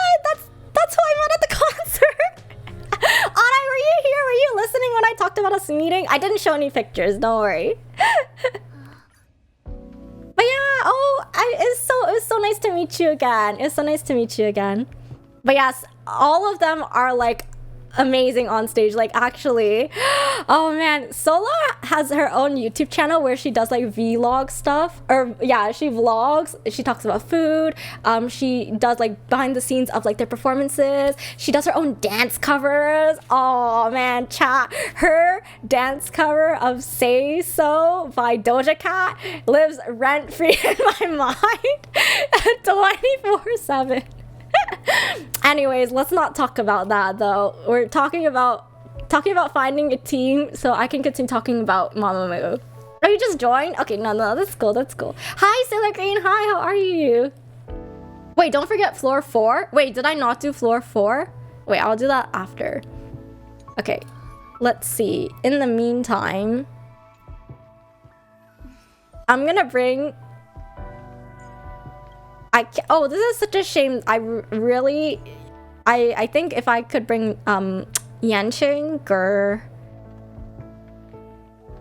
who else do I bring here?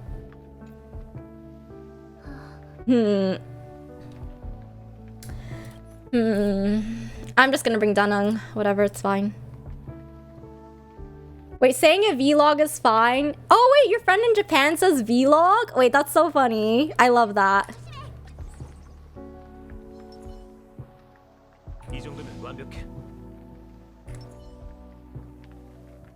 Alright. Well, wish me luck, chat.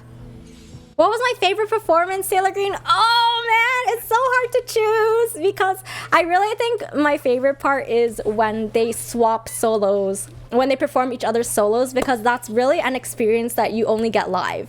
And yeah, you can see like people post recordings and stuff, but I don't know, it's so different seeing it in person. And I will say we weren't like super close to the stage.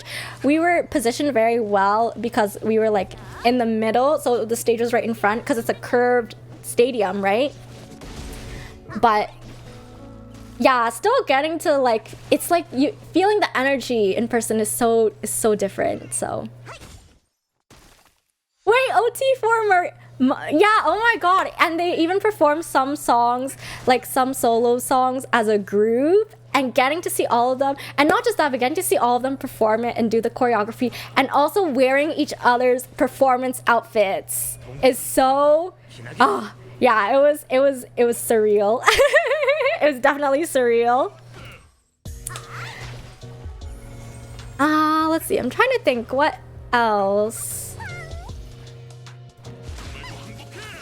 Which company is Mamamoo from? Yeah. Oh wow, Sailor Green knows too. It's RBW. The RBW stands for Rainbow Bridge World. I highly recommend checking out Mamamoo's younger sister group. RBW released a second girl group called Purple Kiss, and they're approaching their, I think they just passed their 2nd anniversary, but they also do everything live. Their rapper is also really good. All the girls are so talented. Anyways, all right, so here's the juicy part that y'all came here for, chat. Here's the juicy part. So how I discovered Mamamoo is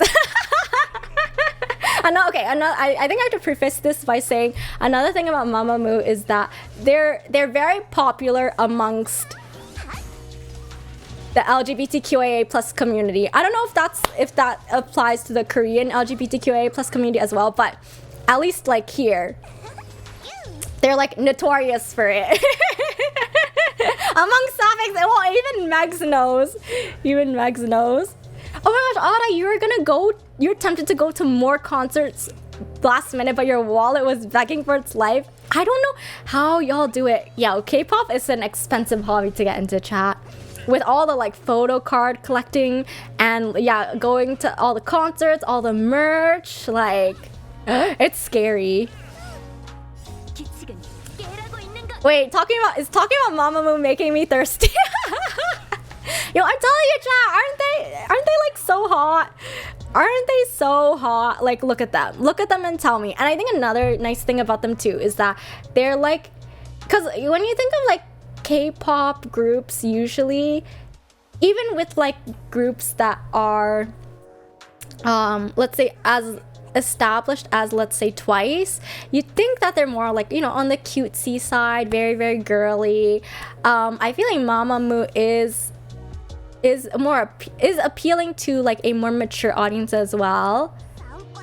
And and that's the thing that I was gonna say, chat. When Mamamoo first debuted in like 2014, because they're from a small company,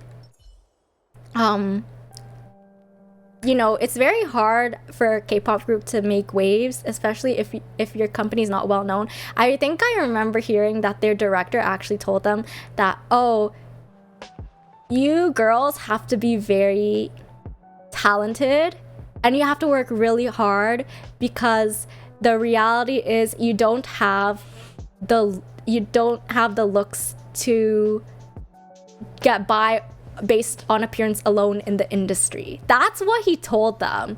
And it's not to his fault or whatever. That's just how the K-pop industry is.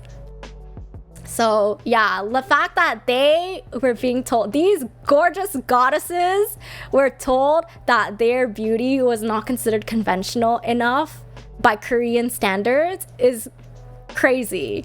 And the fact that they are still able to succeed despite that is really, like, it's really commendable and admirable. Yeah, and that's the other thing too, Toki. They're also very true to themselves as well. And they have great chemistry with each other in terms of the members. But anyways, okay. So to go back, before I get ahead of myself again, fangirling over Mamamoo. So how I found out about Mamamoo, chat, is... So, okay, here's the winner lore. When I was in college, that was when I first realized that I was bisexual and that I was LGBTQIA+ and queer, because, you know, I always knew from, like, you know, being from my preteen years and in high school, like, I was pretty boy crazy. You know, I was one of those girls. I knew 100%, 110, even 120% chat that I was into men. I always knew. I never had a doubt about that. Wait, did I already use my E? Oh, I did. Okay, let's see. I don't know if I'll be able to survive autoing this, but we'll try it out. So I always thought I was straight, you know, because I never questioned my attraction to men. You love this story already, Max? Help! Oh wait, you have heard the story before. Yeah. So you know, like, even in college, I had a boyfriend, and I always thought, like, you know, I'm open to trying something with another woman, but, you know, I'm like pretty open-minded. I always consider myself an ally, but I never thought I could be like romantically interested in another woman. I always was open to the possibility of trying something, being physical with another woman, but I thought, oh yeah, I think that'll be it. But I couldn't say for sure either because I'd never tried it. So I always consider myself bi-curious, quote unquote, if that's a label. So then in college, I met this girl. I'll try not to reveal too much about that because I think even after all this time, she would prefer that I didn't, you know, reveal her identity and stuff, or that I don't talk about it so publicly. Help,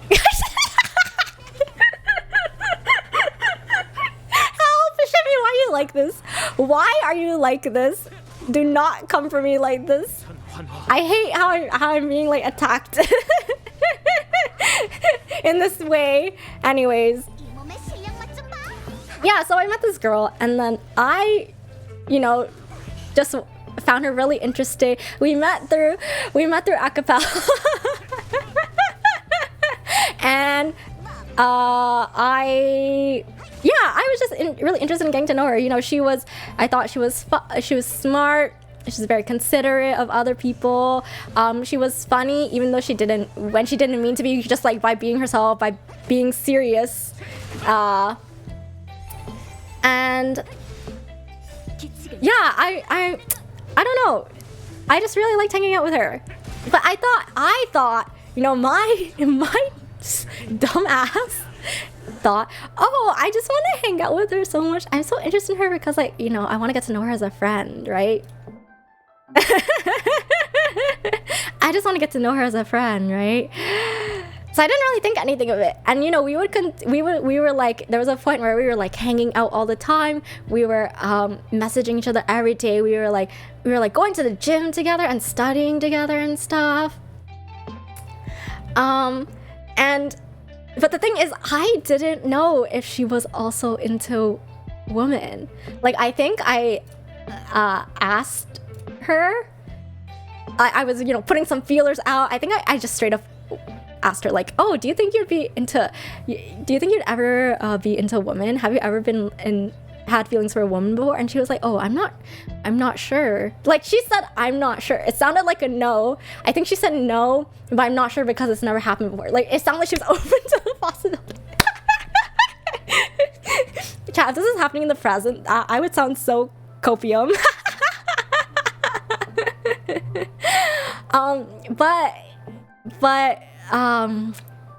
Yeah, the more that things went on, the more I realized that, like, oh, like, you know, maybe I'm not just interested in her as a good friend or a best friend. You know, I think I am really into her. Like, you know. Wait, we need to talk about these intimate female friendships some more. Like, but the thing is, I've had close female friends before. But I also feel like with me, because I had such overprotective parents in high school, I never really got to hang out freely with my friends and stuff. So I feel like I'm kind of missed out on making close friendships. And then I've never really had a friend group that's kind of persisted throughout time. Like I moved in halfway through elementary school, so I lost touch with all my childhood friends. Even for middle school or whatever, I went to a different high school from all my friends, so I lost touch with all my middle school friends. And then in after high school, not a lot of, like, you know, again, like, having the overprotective parents, my friends didn't live in the same area as me, because of I was in my stream schedule. Oh my god, my stream schedule in high school. No, my school schedule. I had a different lunch period from everyone. Just like all those things. So I didn't have any friends going into like university, and even like the university that I went to, there weren't a lot of people from my high school that went. So Rishi, yeah, you know, I think I'm a pretty forward person. I don't think I'm very subtle. If I really like you, you'll really know. I can't deal with playing games and questioning and stuff, you know? So those friendships hit so different growing up LGBTQ. Wait, Shimmy, I have a question. When did you realize that you're also into women? I have a question for chat in general. For those of you who identify as LGBTQIA+, when did you realize and how?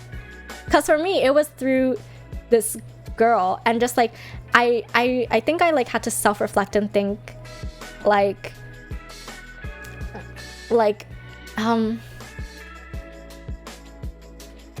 what's it called? Like really look deep into myself and ask, you know, could I just consider her as a sister? And my answer was no.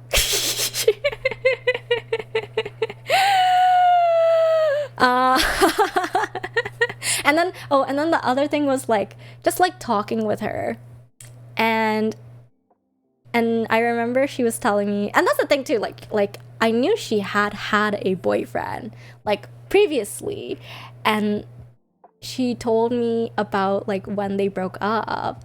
She said like, oh, you know, like I felt very empty.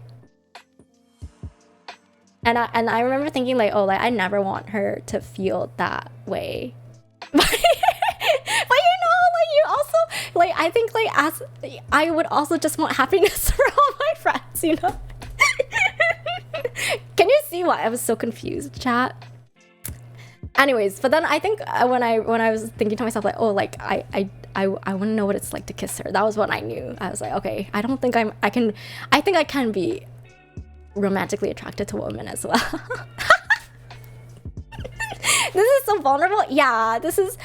I only show this side of me on my It Gets Better streams, chat. So make sure you stop by future streams, too. Wait, X-Star, for you, it was One Direction that made you realize? Wait, like you saw them and you thought that they're super attractive and stuff? Oh my god, Shimmy, for you, seeing Anna Kendrick in Pitch Perfect 1. I'm screaming! Of course it was. Wynn plays games for a living and has no time for games in her relationship. Yeah. Odd-Eye has the exact... Odd-Eye knows what's up. Sarika, you think you had a crush on your high school best friend, but there was never any time to process. But now, even though you've only ever been with guys, the idea that you only like guys bothers you. And that's okay. Honestly, for me, I always thought, oh, is it... Ruby, thank you for the follow, by the way. I'm so sorry if people have been following and I've missed it. The alerts don't make sound for me and I don't actually have the activity log up. So thank you to those who have been stopping by. Oh my god, X-Lighter Harry Styles. I'm screaming! I never got into One Direction, but they make some good music. Hina, for you is when Nico Duga, is that how you say it, was popular, and you thought the female character in one of the song entries was really cute. Wait, I love that. I love the fact that you were so in touch with yourself that seeing, like, even seeing that fictional character made you realize. Because for me, okay, chat, I was so dense. I played, you know Final Fantasy? I've never played any Final Fantasy games. I only played one Final Fantasy game, and that was 13. And it wasn't even Final Fantasy 13, like the first one. It was Final Fantasy 13 2. There were 3 of those Final Fantasy games, and I played the second one. Not because I'm into Final Fantasy or RPG games, JRPGs or anything. It's because I thought the main character, Sarah, she has pink hair. Wait, let me see if I can pull up her picture. But I just thought, I saw her one day in passing. I don't know, it must have been from like music AMVs on YouTube. I just saw her and I was like, oh my god, she's so hot. She's so hot. Wait, none of these pictures really do her justice. Oh wait, you can't really see. Hang on, let me see if I can shift this. But yeah, I just saw her chat and I was like, oh my god. You know, I think I want to be her, but also, and now looking back, it's like, I also wanted to date her, but back then I just thought, oh, you know, she's so cute. I want to be like her. That's why I'm so obsessed with her. You know, you never question it. Oh my god, Odd-Eye, for you was saying Kai and Sugi exist at the same time? Wait, is it from that SM supergroup? Are they both in that supergroup? I don't actually remember. This actually is a thirst stream. Yo, everyone, this is a reminder to hydrate. Ah, yeah, Lightning was in this game too. But for me, Lightning, this is Lightning. I thought Lightning was okay, but for me, it was really Sarah. Like, I think she looks better in the second game though. I don't like how she looked in the first game. But yeah, just like the side ponytail, the pink hair, her outfit. You know, she's really cute. Oh my god, this is one of her skins.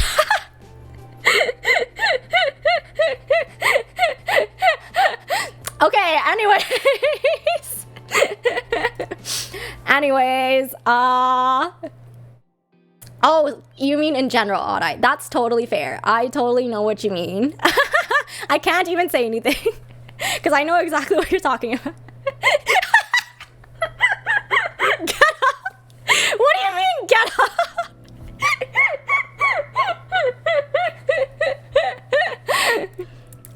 I'm dead. It's not the most flattering skin. Wait, what do you mean? I feel like that was her most popular skin.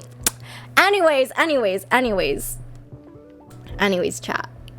Okay, I can't focus on Forgotten Hall right now. We're gonna go to Simulated Universe because I don't think I can proceed anymore in Forgotten Hall with just autoing. Oh wait, but before we do, chat, before we do, I need to go pee. I need to go to the bathroom. Where is... This is too complicated. I'm just gonna go here. Oh wait, I got something. Oh, I cleared my, another page of my Interastral Peace Guide. All right.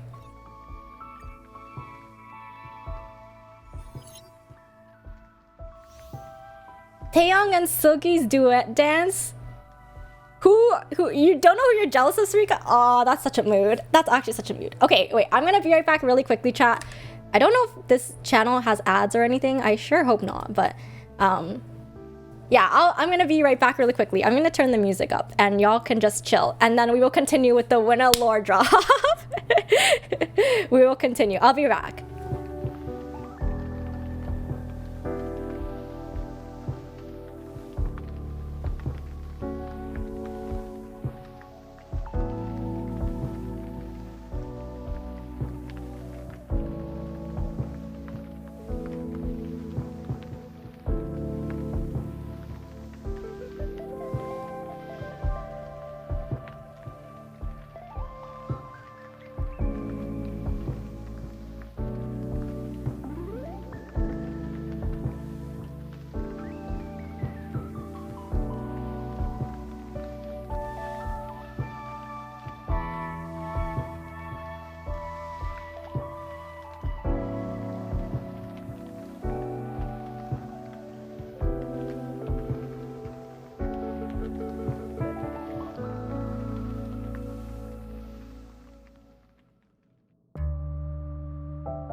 Hello everyone, I have returned.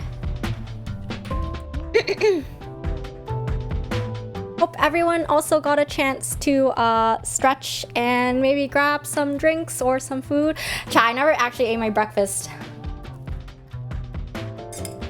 My breakfast is cold.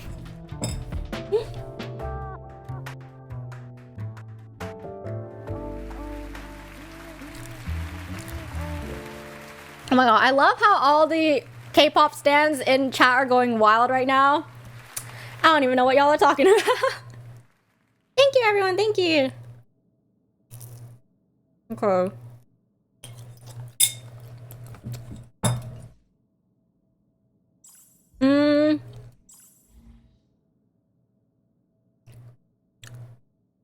I don't think I can solo World 3 on difficulty 2, so we're gonna keep doing difficulty 1.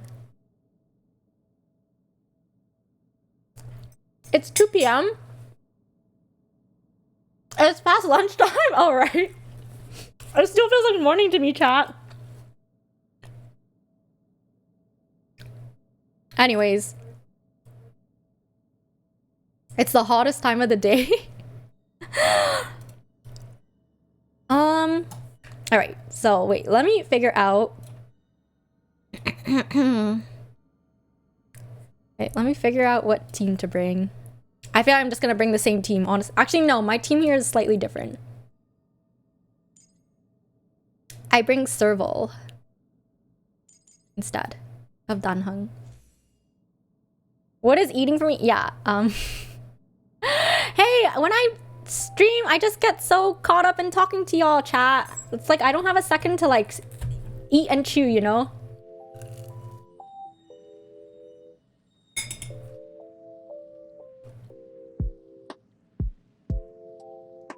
I don't even know what cards I... Okay, we'll go preservation. So I can just auto everything. I never got into 2 p.m. or 2 a.m. though. Because for those who don't know, those are K-pop groups. Or they used to be K-pop groups.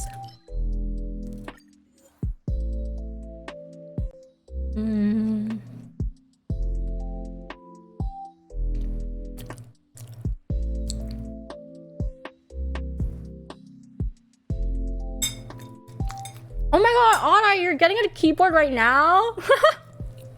I love it. Thanks for being here still.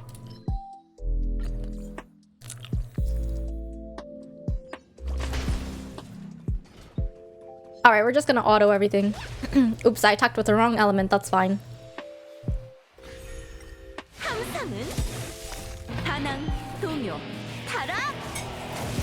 Oh, Sarika, it's dark where you are because it's raining? Aww.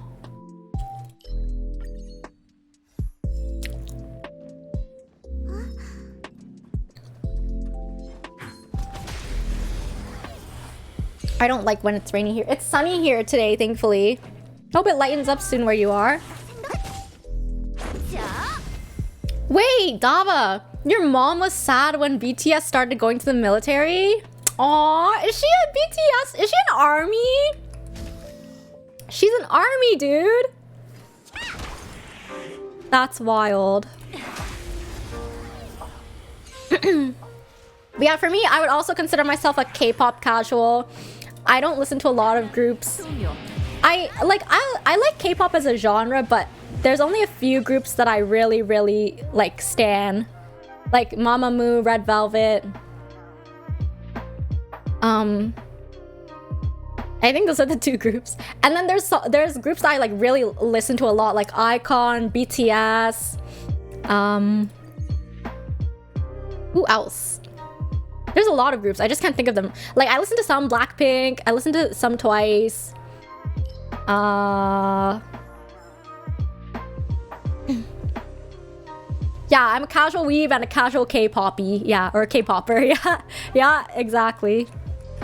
Oh my god, wait, Shimmy, your mom is an army too. You had to block her stan Twitter. I'm screaming. That's so funny. No wonder. No wonder. Oh, 2NE1? Oh my gosh, 2NE1 back in the day. Ah, so legendary. My absolute favorite, I would say, is Mamamoo. Yeah, okay, and the reason is partly because of, yeah, the story I keep trying to get to, but that we keep getting sidetracked from chat. So, okay, back to the whinnaa lore drop. So, wait a second.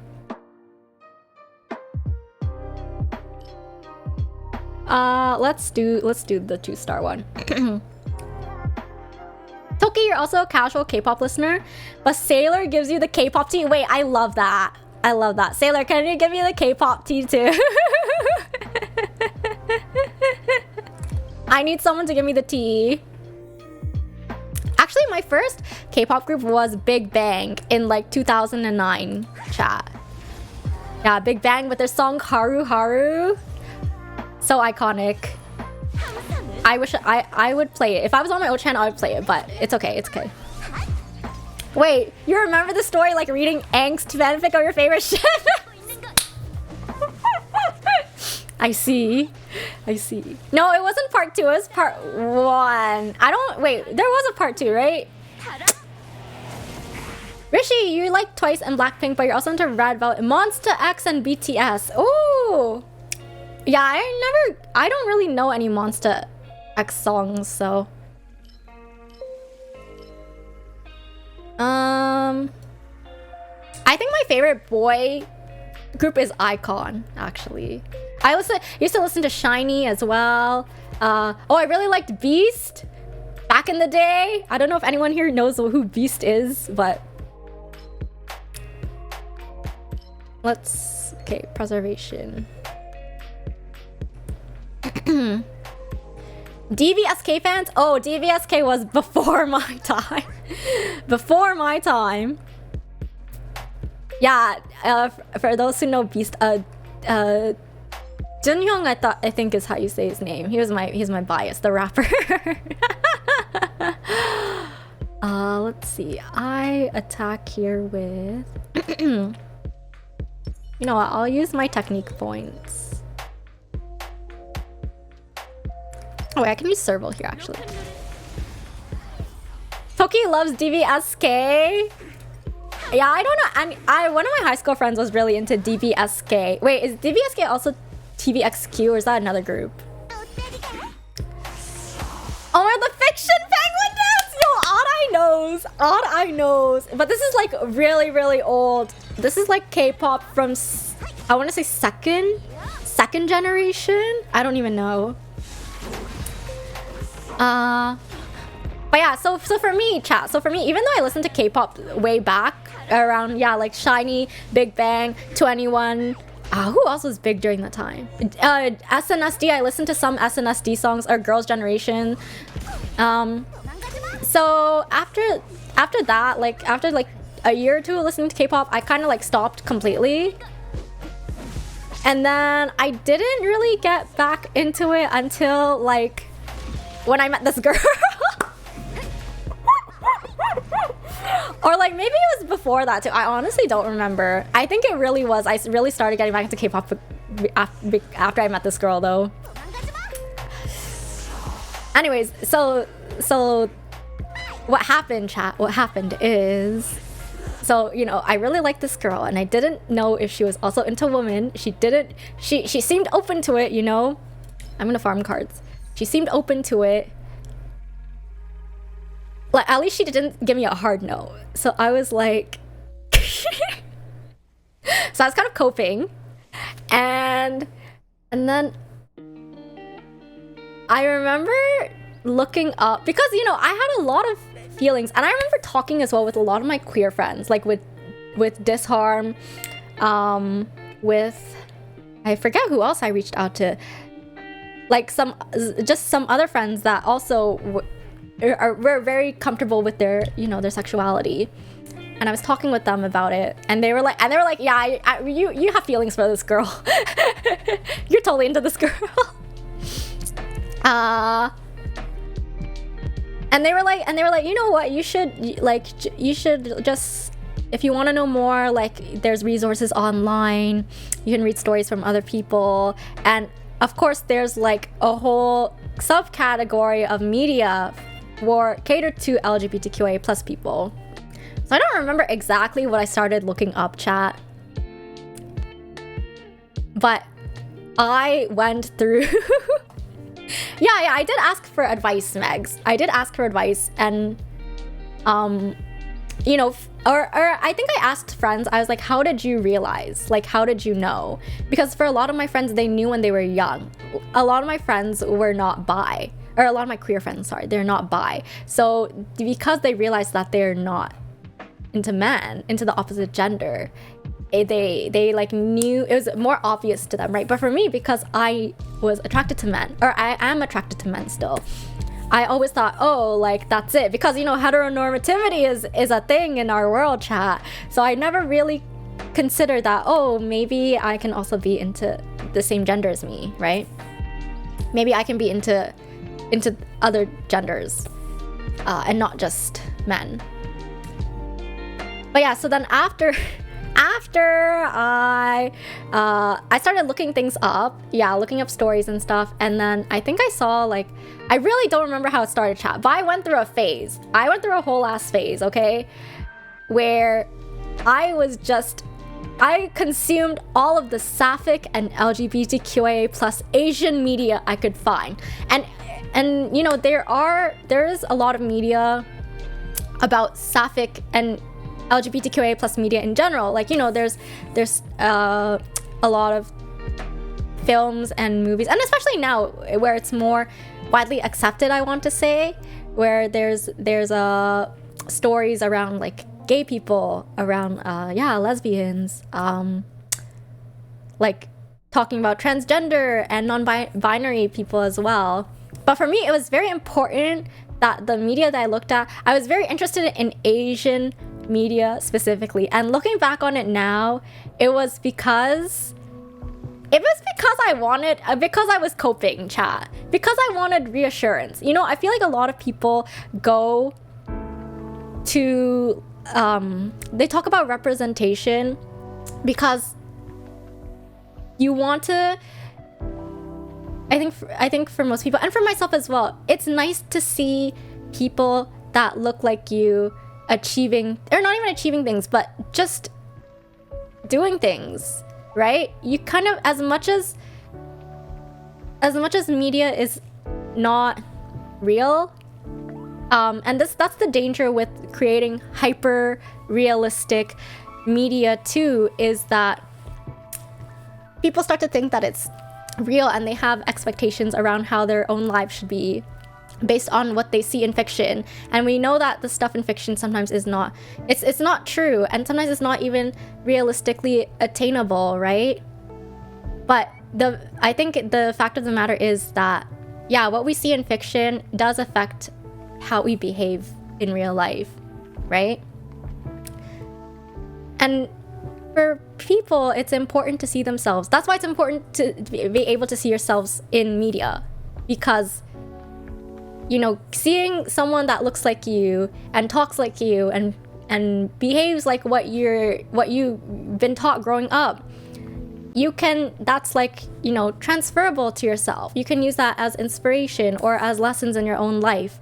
But for me, I specifically was looking for Asian media because I wanted reassurance, because I wanted to feel that maybe, you know, the young woman that I liked, the young woman who's also Asian, is just like me.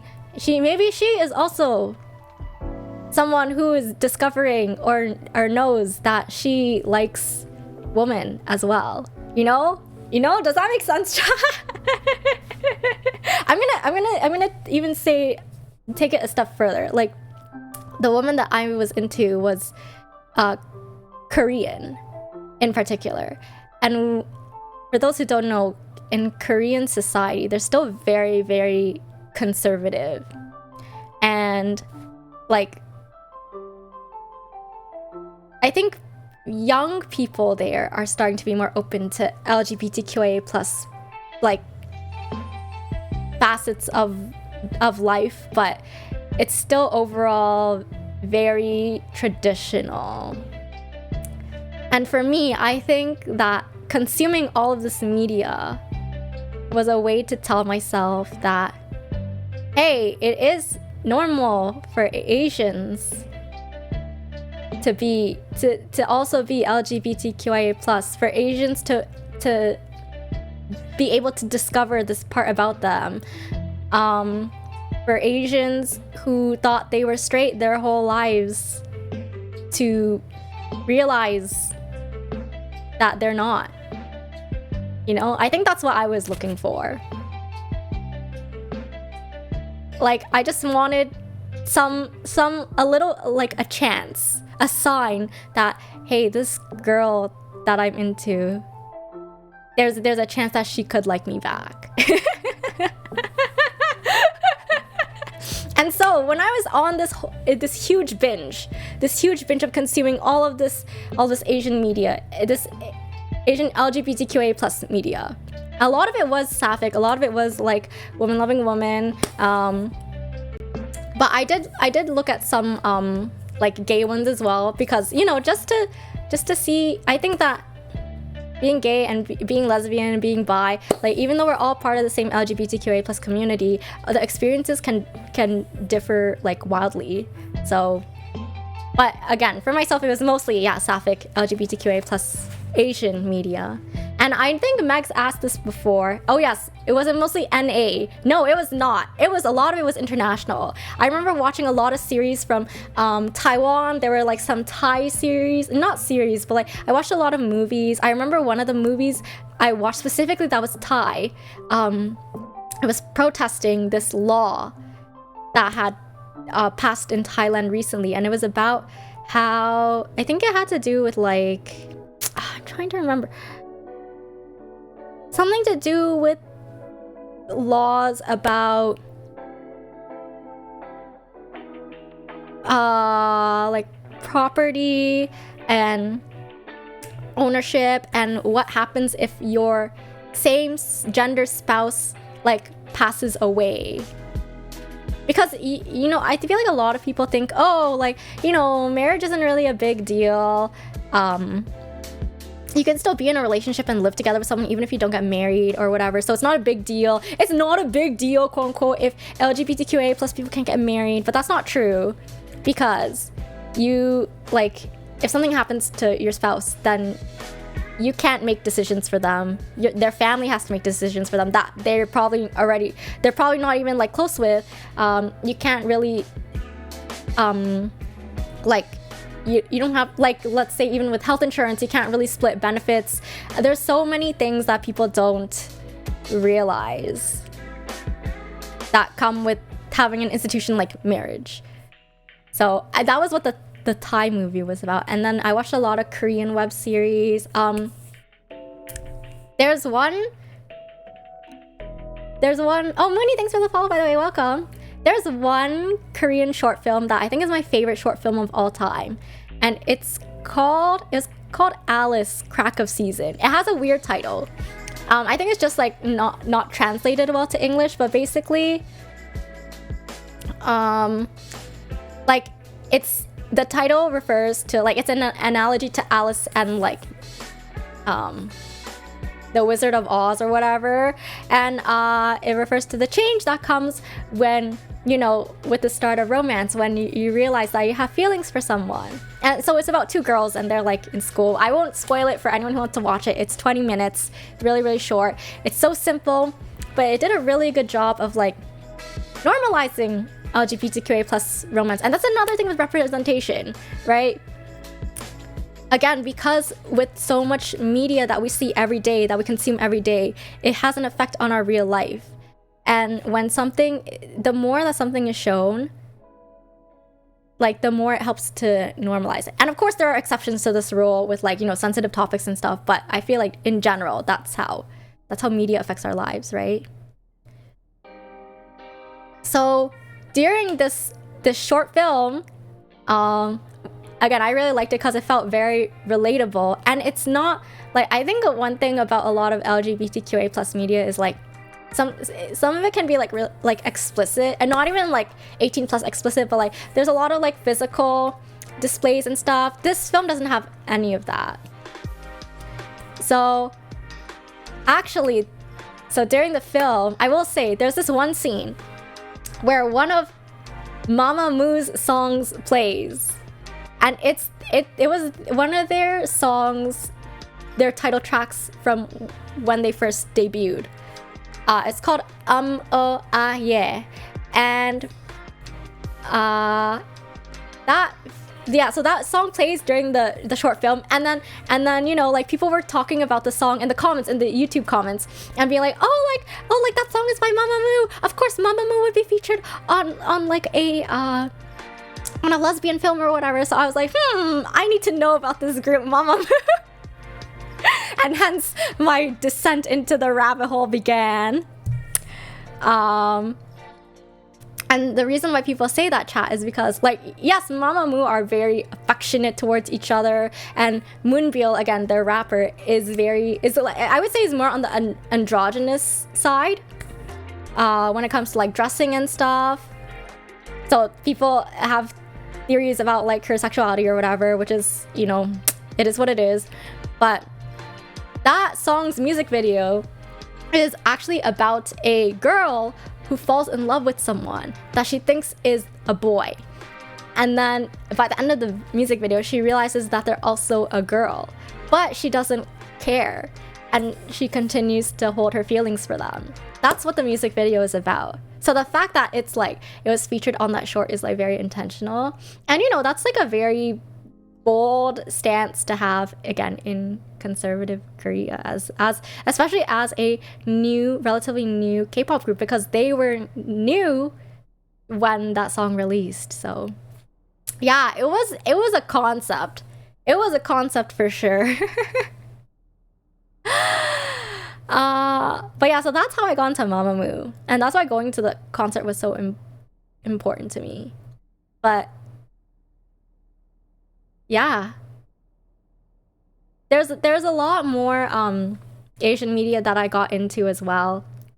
I know Megs mentioned.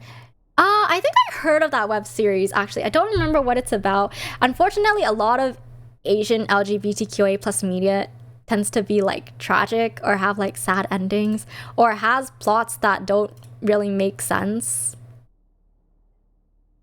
But yeah, I think as more time passes, it is getting better. Since that time, I haven't really gotten into any Asian LGBTQA plus media. I really just went on like a binge for that period, and then yeah. But for me, being able to have all that media to consume, like, really, I don't want to say it changed my life, but it definitely helped a lot. It definitely helped a lot. So I'm really grateful to everyone who's created those types of media that's made it easier to access. And that's why we're gonna have watch parties. Yes, yeah. Oh yeah. I think Am I the Only One with Butterflies is it? I don't think it's tragic. Yeah, and there are some like comedies. I think there was one crack series called like Lily Fever or whatever. I don't really like crack series though, but. Wait, Audai, Moonbyul and Sola did fake dispatch pictures during the music video filming where Moonbyul was still dressed to look like a guy. I'm screaming! Yeah, it was a whole thing that they did to make Moonbyul look like a dude. It was crazy. That music video was crazy. Max, you're waiting for South Korea to have a network mainstream GL series?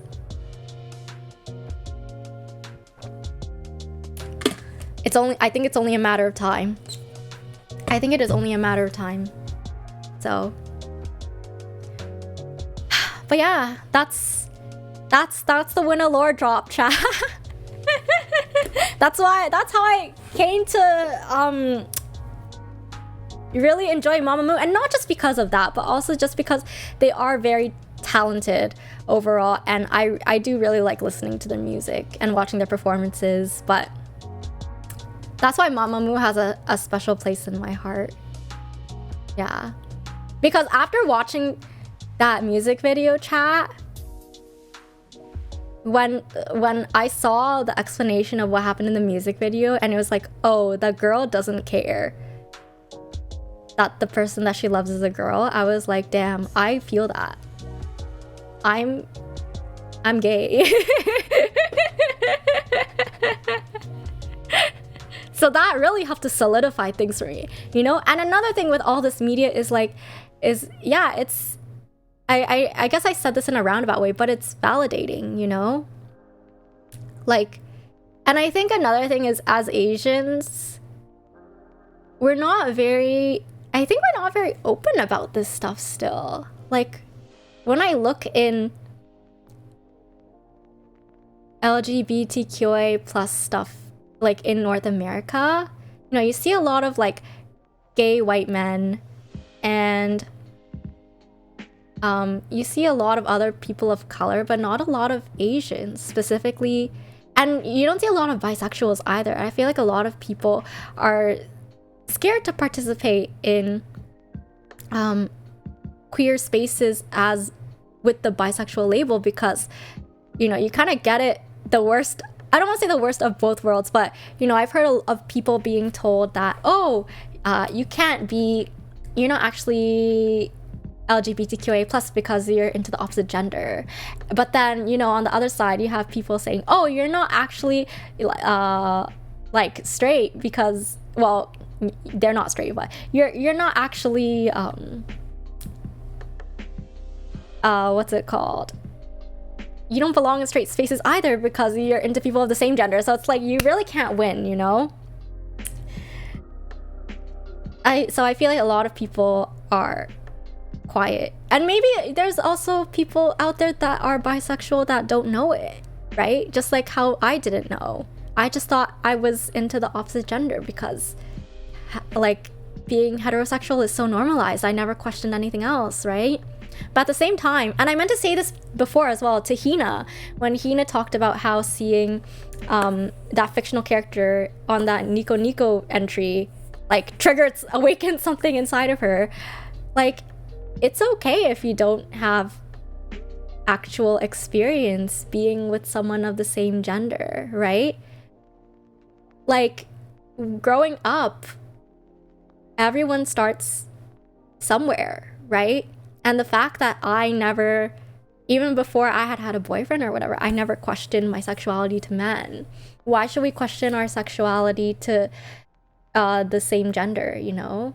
If you think that you are attracted to someone of the same gender, that's enough, right?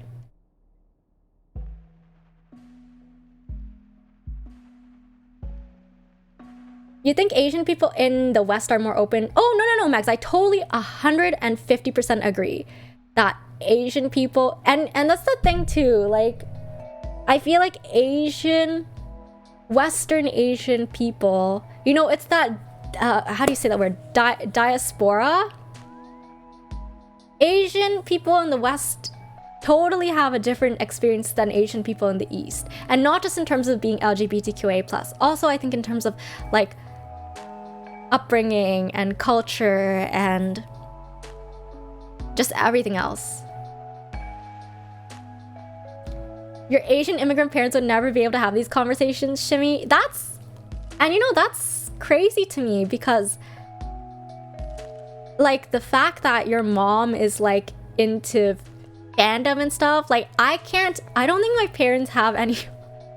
I think this is really sad to say, but I've never seen my parents enjoy anything. I don't think my parents have hobbies. Maybe I'm just not paying enough attention, like, aside from, like, basketball and stuff. And I know that's probably not true. You know, I know that there are things that they enjoy, but I just don't know what they are. Or they're not like, you know, it's definitely not video games. It's not anything related to tech.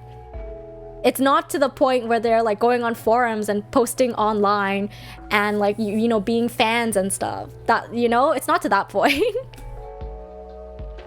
Yeah. Yeah, and that's the other thing too. Like, Rishi is right. Even in American shows, like, I guess it is harder to express bisexuality because, you know, if you show a character with someone of the opposite gender, you just assume they're straight. And if you show a character with someone of the same gender, then they just assume they're like gay or lesbian, right? And then I think bisexual people also have a lot of other struggles with, you know, people thinking that, you know, bisexual people are cheaters or can't stay in one relationship or, yeah, or are promiscuous or whatever. I don't know. So relatable. I'm glad this is relatable. I'm glad. Also, I totally forgot about playing Star Rail and just talked for like 10 minutes.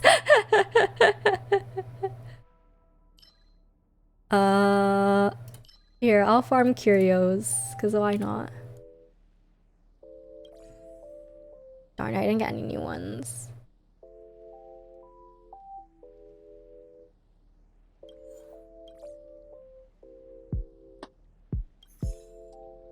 Alright, that's fine. Hugs for everyone. Yeah, you know, I think the struggle is real. We're all dealing with our own generational trauma. And it means a lot to me that I think a lot of people in this community are here because, at least I hope a lot of people in this community are here because they feel comfortable with the example that I'm giving being so open about my own sexuality and my own stories and stuff, because I feel like there are people that are out there that, you know, like public figures even, that they're not like, they don't hide the fact that they're in an LGBTQA plus relationship, but they don't go around like saying that they're LGBTQA plus. They don't advertise it explicitly, or they're not loud about it, or they don't celebrate pride or whatever. But if you dig into like into their profiles or whatever, you see, oh, like this female content creator also has a girlfriend or a wife, which is really cool. But I don't know. And I'm not saying that like every queer person has to be like an advocate or public about it. That's absolutely not what I'm saying, because, you know, some people have their own comfort levels about what they're open with about their own personal information, and some people have to hide it, not of their own choice, but out of safety or security reasons. But I think that having more examples in the world and people that, you know, you can look up to, that you can have a positive influence on, like, or that you can learn from the other way too, I don't think that's a bad thing. Oh my gosh, Sailor Green, when one of your friends came out as bi, her boyfriend dumped her right away? Honestly, I feel like she dodged a bullet there. I think he did her a favor by dumping her. I hope that doesn't sound heartless, and of course that's easy for me to say as the person not being dumped, but I think if that happened to me, like, that's a... I don't think I could be with someone who doesn't accept my sexuality. Like, all parts of it. All parts of me, you know? Yeah, or Hina's right. They try to fetishize it. That's not good either. And that was a thing that I kind of ran into when I was looking for all my Asian LGBTQA plus media as well, chat. There's so many... There's a lot of people out there that don't actually understand the LGBTQA plus community and only use it to fulfill their own like fantasies and stuff.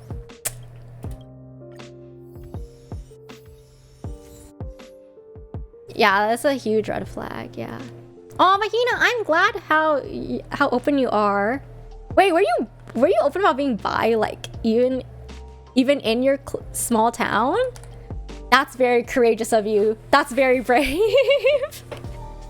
I tip my hat off to you. Oh, the trotter!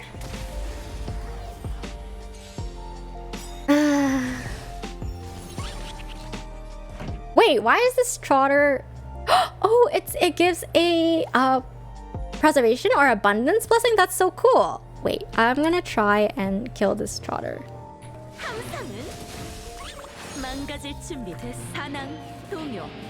What a brave... Yeah, actually a brave soul. Oh, it heals! That's neat.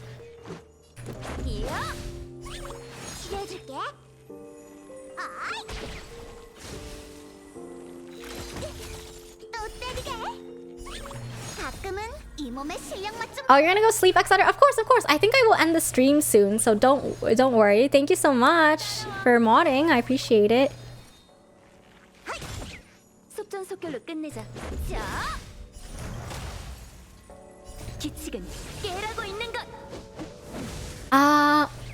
But yeah, I don't know. Anyone have any other questions? I feel like I talked so much today.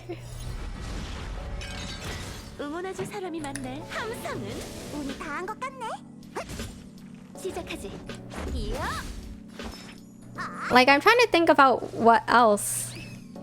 Oh, the trotter escaped, Sag. That's okay. Oh, wow, you're so brave. You're so fortunate. The most your mom did was deny the possibility. Yeah, I would never. I don't know if I could tell my parents, chat. It just feels like so exhausting. Even having a normal conversation with them feels exhausting. So to talk about topics like this is like, Did I find out what the Soul Eater Dojin was about, Dava? Yes, for one of them, yeah, because one of my friends was learning Japanese and he offered to translate it for free for me. So I have one of them like mostly figured out. But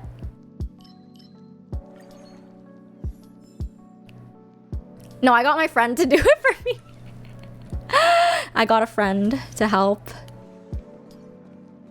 Wow, there's so many of these recharge things.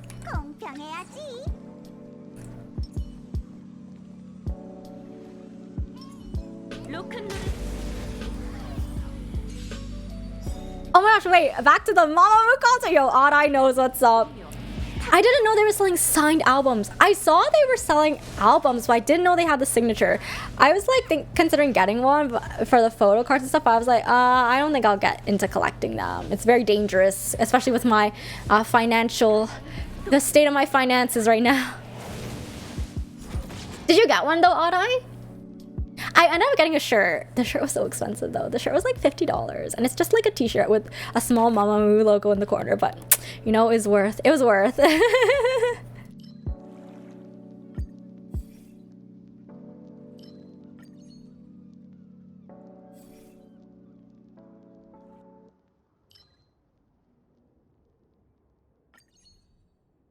Hi, Disarm, you're back for 5 minutes. Oh no, we're basically done. Ooh, oh, let me get this new card.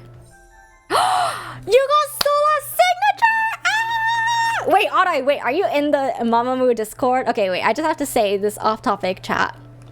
So during the concert, one point in the concert, Sola was wearing a hat. And during her performance, she took the hat off and she kissed it and threw it into the crowd. And it was like, you know, like, I was just like, whatever about it, because I wasn't located anywhere near the front to be able to grab it.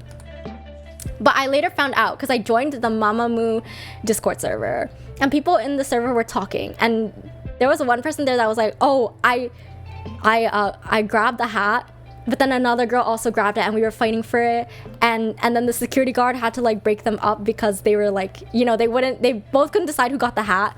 And the girl in the Discord server was saying like, oh, like I offered to pay the other girl even though I knew the hat was mine, just so she wouldn't you know, be like, she wouldn't cause a fuss over it. And apparently like the girl like paid and now she has the hat that Solar kissed.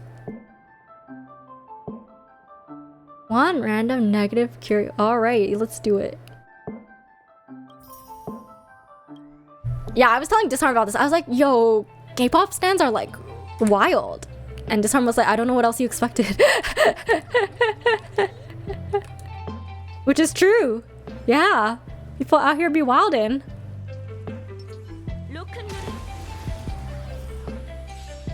Yeah, oh my gosh, Odd Eye is there. Yeah, I saw that cartoon and I was like, oh my gosh, wow. I could not imagine.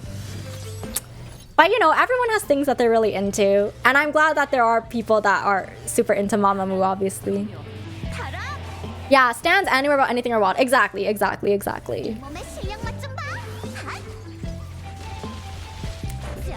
But yeah, and of course you have fans that like go to all the concerts and pay to get like the floor seats. And then I heard about this term in Korean where there are fans that are called top seeds. Miss Manager told me about this. There are fans that are called top seeds, and they're the ones that, yeah, they're like the super fans that go to all the concerts, they get the front row seats, and not just that, but they also like produce high quality content. Like they are the ones that take the fan cams, like that look really good and post them on Twitter. They're the ones that take photos of the idols while they're performing and stuff like that. It's crazy. Yeah, Miss Manager, you mentioned this to me like a few years ago, I'm pretty sure. When you were talking about Yunha. When you're telling me about the drama with Yunha and one of Yunha's... Oh my god, how do I remember this? And one of Yunha's fans, and how her fan was becoming like a top... like not top seed, but like was getting into Mamamoo and stuff. Oh my god, there were... Oh wait, the fan sites? Maybe it was Disarm that... No, but I feel like it was you. I have a distinct recollection of it being you. Wait, Toki, what do you mean you had a similar experience during an SM Town concert? Like, were you the one that got merch thrown at them? And someone tried to take it from you, or?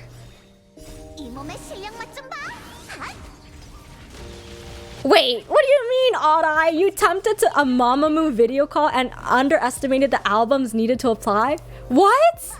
Like, is it like they were video calling fans, but only if you had over a certain number of their physical albums that you owned?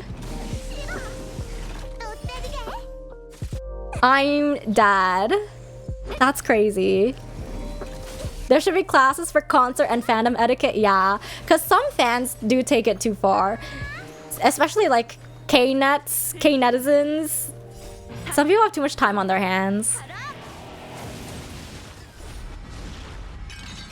Oh, fan signing is lottery. But the more albums you have, the more lotto tickets. Oh. I see. That makes sense. Holy Toki, someone from Super Junior threw a towel in the crowd and there were two girls fighting over. You saw it with your own two eyes. I'm dead. That's crazy.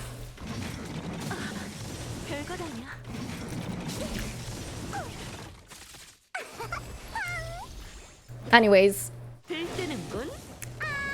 Yeah, that's how K-pop helped with my gay awakening, everyone. Thanks for coming to my TED Talk. Boy group stands? Yeah, I feel like boy group stands are actually like crazier than girl group stands, because girl group stands do tend to be guys.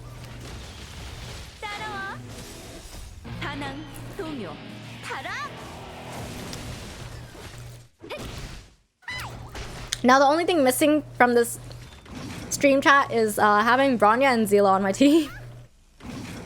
That's the only thing left. Because we don't have any other LGBTQIA plus representation on my team.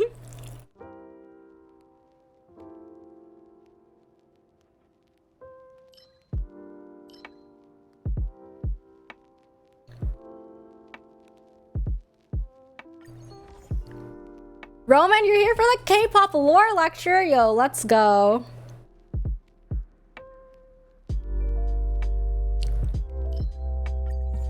I'm farming cards. Oh, but we're done. Oh my god, Toki! Wait, the towel got cut in half, but the girl who got it before the other person got the signed part. That's brutal. That's actually brutal. That's crazy. Anyways, yeah, if anyone has any LGBTQA plus Asian media that they think we should watch party or something, let me know in Discord. Because I'm down.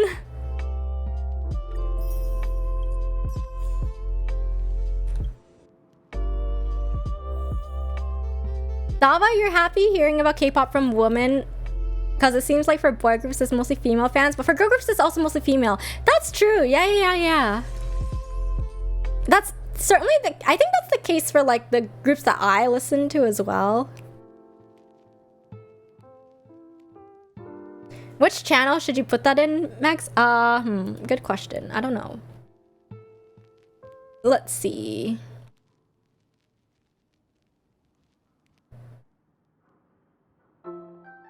Yeah, because both of them wouldn't let go. Yeah, that is the fair thing, but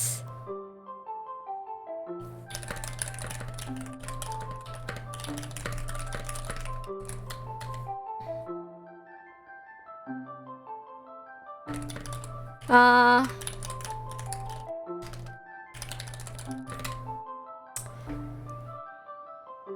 also, yeah, this horn has a good point. The, like, Western fandom and, like, Asian fandom is very different in terms of the demographics, for sure. We can change the video channel to media. That's a good idea, Dava. I like that. I will do that after the stream. How far am I? Am I close to finishing this world? How do I see which? Oh my gosh, I still have. Okay, I'm gonna try to breeze through this and then we can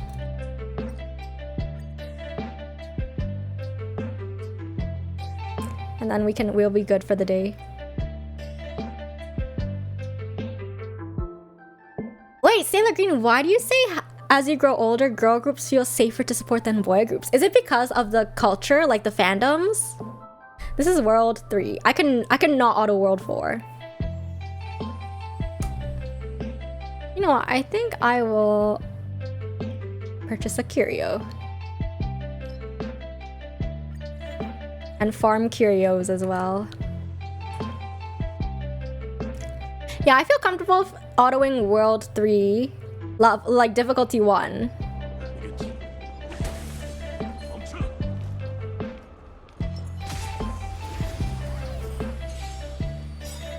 But yeah, I'd love to hear everyone's own stories, like more about everyone else's discoveries. It's so fun to hear. And like I like to go back about you know, be like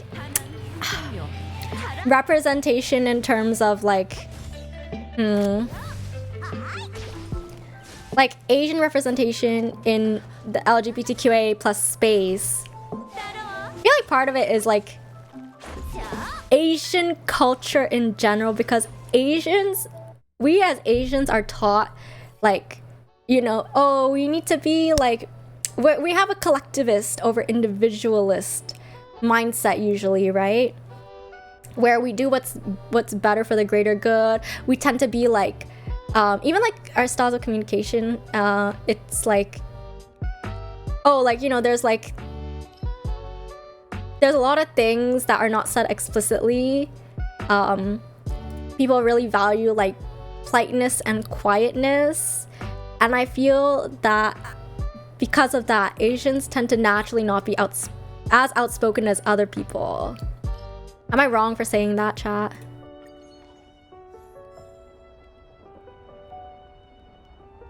Hi Amy, hi, thanks for joining. I saw your message in Discord because I was looking at I was looking at one of the channels. Yeah, we're still going. I will be ending soon, but yeah, nice to have you stop by for even a bit.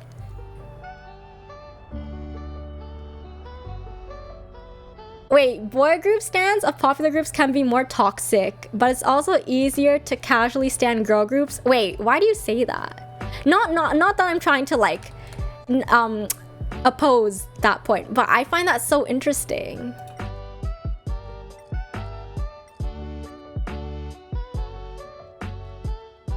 Ooh, what do I do?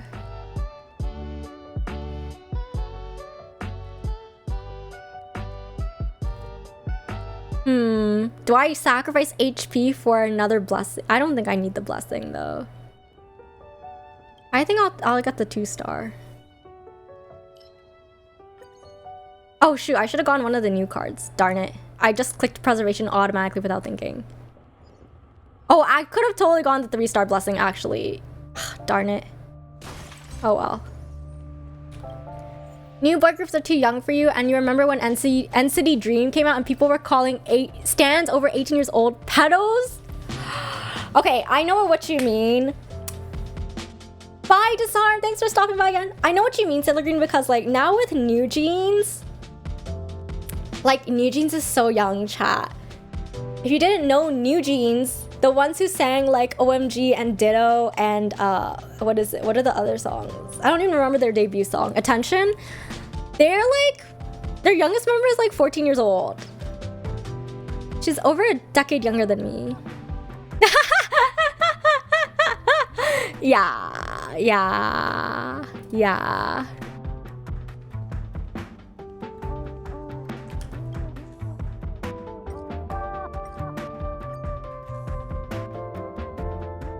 Yeah, so I feel like I can like definitely like enjoy their music. I definitely enjoy their music, but like actually like getting like standing them beyond that, it feels yeah. Why do you feel like you're better off not knowing the age, Max? Help! Let's see. Wow, I have a lot of what is it? Currency saved, cosmic fragments.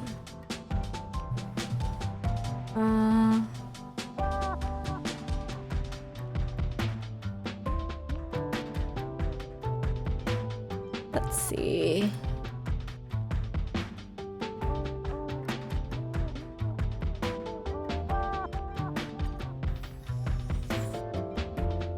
Why? I have so much. What is suspicion?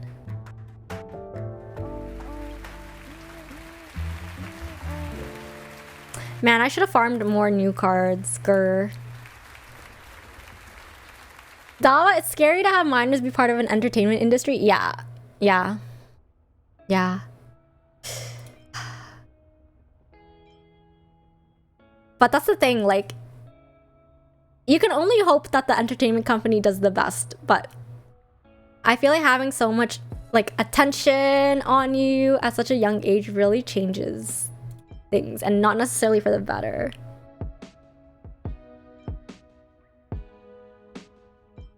Man, I don't know what's a good blessing to enhance.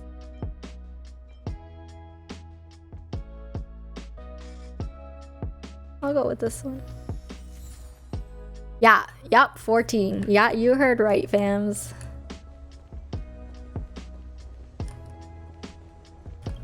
Alright, here we go. It's the boss.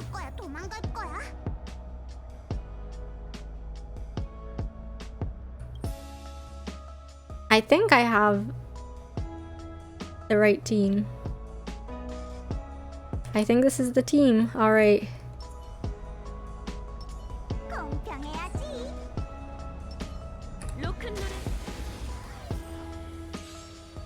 Yeah, and that's why the cookie song was a big deal to right, the cookie song.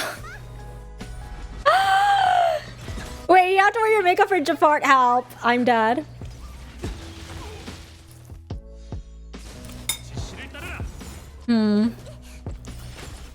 Oh, the new morning schedule is good.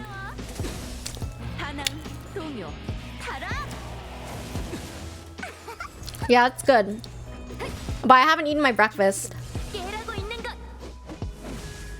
That's what I'm eating right now.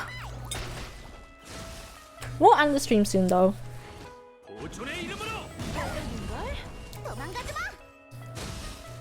Oh, thanks Max for lurking. Wait, Sarika, the Dreamies? Are you talking about NCT Dream? They're forever kids to you, but the biggest shocker was when they started to have fans and other idols were calling them maknae oppa. Oh no! Yeah. Yeah, and that's the other thing with the Mamamoo concert chat. I was like, for those who don't know, in K-pop, idols contracts usually last 7 years. I think Mamamoo is on their 8th year. And so after the 7th year, you renew like every 2 years, I think. So I think Mamamoo is approaching the renewal period again. So it's like, who knows how much longer they'll stay together as a group, right? And not because they have bad blood or anything, but also because maybe they get tired of being idols. They want to try out new things in life, right? Oh, Max, your meeting's not for another hour. Nice, nice. But yeah, and with K-pop, it just feels like everything. It's like with, I don't want to say with sports or like esports, but I guess it kind of feels that way. Where like, it sounds so wrong saying this, but you want them when they're young, you know? I know that's a problematic statement. That's what the K-pop industry operates off of. Like, like it feels like there's a prime age to be in entertainment. I kind of feel like even as a content creator, chat, I know that's not necessarily true because I know that audiences are getting older as well. But sometimes I do think to myself, oh man, it would have been nice if I started streaming like 5 years earlier, you know? Better wording next time? Yeah, I know.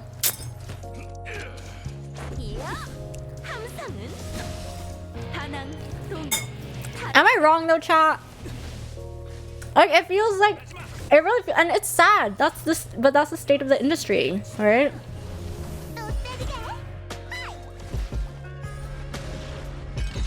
Like, it feels like once you're past a certain age, then your success is not... Like, you're not as, I don't want to say wanted, but... Yeah.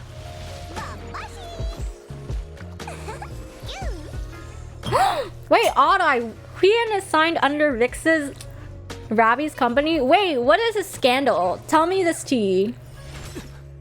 I don't know anything about K-pop, chat.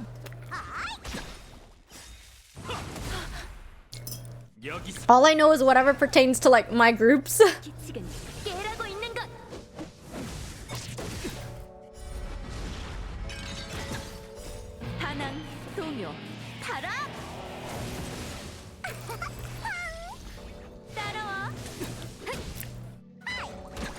Yeah, Hina, that's the thing, because in K-pop, I guess it's kind of like with content creation, kind of. In K-pop, you are the product. You, the idol, are what's being sold, right? So much of your performance, I guess, does hinge on, you know, how appealing you are to the general public. And that can include, yeah, your like how physically attractive you look, your age. That's why so many idols have to hide, you know, their personal matters and like when they get into relationships and stuff, because that can, you know, what's the word? That can make it less attractive to the general public that they are no longer quote unquote attainable, you know. Oh, Ravi faked an illness to get out of military service. Ooh, that's, yeah. That's kind of a yikes.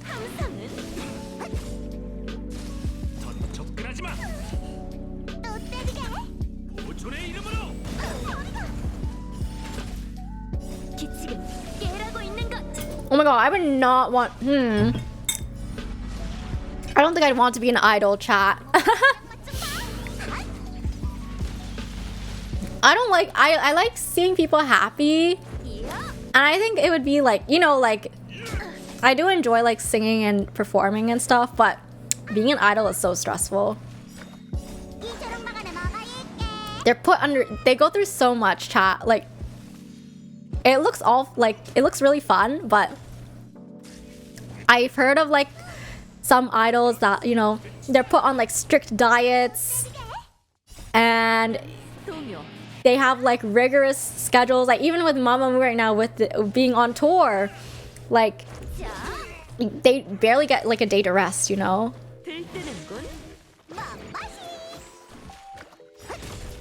Oh my god, yeah, it's creepy how invested people get in celebrities' personal lives. Yeah. That's why like I never felt comfortable. Like, you know me, chat. I'm like very fangirly over like Genshin and Star Rail characters, and like I you know, I do the shipping and stuff. But I don't think I could ship fictional real characters. Like characters in real media, you know. It doesn't feel the same. It's not as comfy. Wait, what is Oshinoko? Wait, I've heard of that. That's a series that's trending right now. This season, right? What is it about? When EXO's Chen announced he was getting married, quote-unquote fans staged a protest outside the SM building, but there weren't even 10 of them. Good. I think if you're like truly a fan of someone, like an idol or whatever, you'll be happy for them, right? Yes, Sina, I meant live action. I did mean live action, thank you.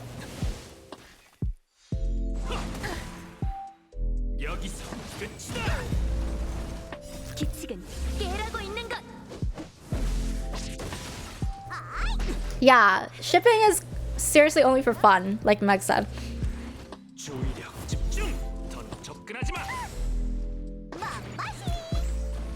Wait, Dava? Dark side of the entertainment industry? Very vague summary. What? Yay! Oh, I'm so sad I can't do world Like, I don't have the difficulty enough to do to get the 5-star relics. It's okay. I have so many immersifiers. Oh, you stopped watching anime because you got tired of all the dark, edgy series? I see.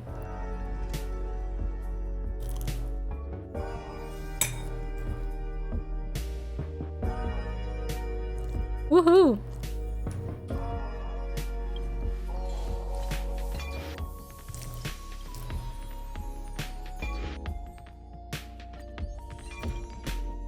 Yay! Wow, I'm like close to finishing the battle pass. Wow, I went up so many levels. Holy cow. All right.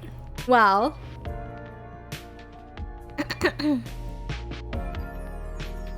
I think this was a really long stream for It Gets Better standards. I think we will shortly end stream here. I do have some announcements. Thank you so much to everyone who came to today's stream and who wanted to learn about the whinnaa lore. I hope that I was able to provide a juicy story.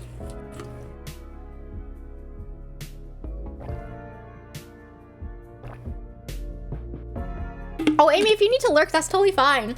That's totally fine. But I think I will be ending the stream now because I have been streaming for like 3.5 hours. No, thank you all for being here. Thank you all for being here. It was really, really fun. I'm glad that you all enjoyed it. It's nice to also talk about K-pop as well because I am really okay. I say I'm a casual K-popper, but I do enjoy listening to and discussing with others. And I know that's not really something that comes up on my main channel a lot. So it was awesome to get to talk about it here today. Oh yeah, and to share my story as well. I know people mentioned that it was a more vulnerable side exposed today, but I can really only do this because I feel so comfortable with you all too. So yeah, so my next stream chat will be on Wednesday morning. I will be doing pulls for Kirara, as well as the 5 stars that are rerunning in Genshin. So if anyone's interested in that, feel free to sign up. The link is in my Discord. Wait, I wonder if my socials.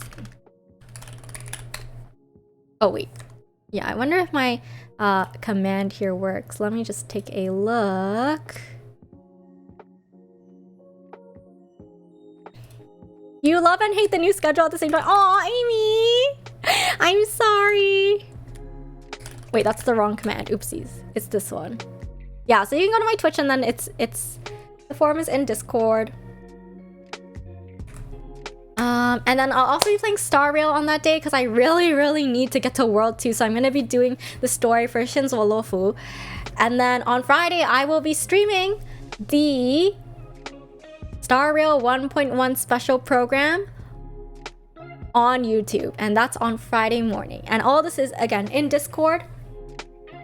So if you enjoyed the stream today, hope that you will come check me out on my channel. Otherwise, if you are from my community and you enjoyed today's stream, I encourage you to follow the It Gets Better channel because again, they are doing great work. They're providing platforms for individuals like myself to get our stories out there and to also be part of their mission in being examples and advocates for queer LGBTQA plus youth. So. Wait, Hina is sad about the schedule? No! No more streams for you? No! Oh, I hope to still see you around though in the community. And the VODs are always available, although I haven't posted to my VOD channel on YouTube for a while. I should continue that again. Yeah. Oh, thank you, Sailor Green. Yes, thank you for showing support for It Gets Better. Alright, let's see. Let's see if any other ambassadors are online right now that we can raid. Wow, this is wild. There's so many people online.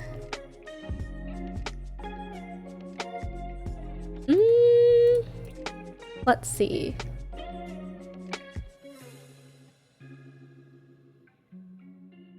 Stay true to yourselves and hopefully things will be easier. Yes, yes, I agree, Megs. I 100% agree. And hopefully being part of this community makes things easier for you all too. It gets better when sleep schedule. True, true.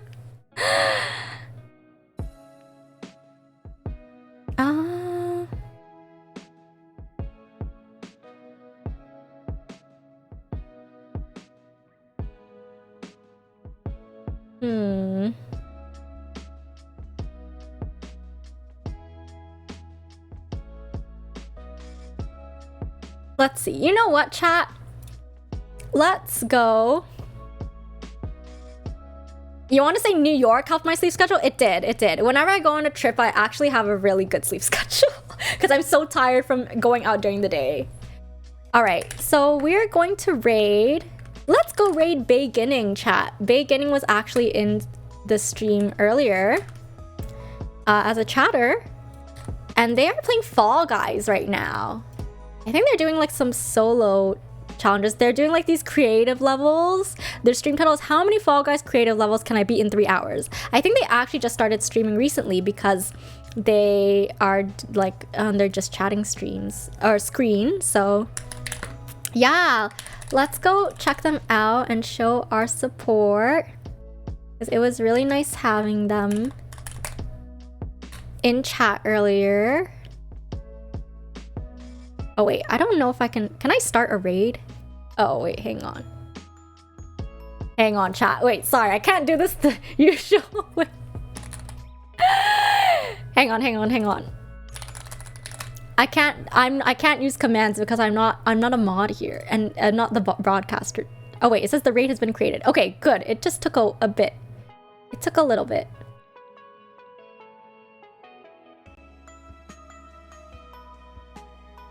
Alright, thank you all again for today's stream. Again, next stream is on Wednesday.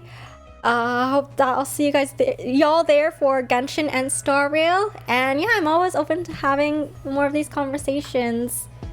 So yeah, thank you all again for making today possible. It was fun to be able to tell the story again too. So, and also talk about Mamamoo and K-pop as well too. All right, I hope that you all come along for the raid. Let's say hi to Bae, and if you could drop the raid message at least and stick around for a minute or two, I'm sure they would greatly appreciate it. Until then, hope that you all take care, stay safe, and stay winning. Bye. Love y'all.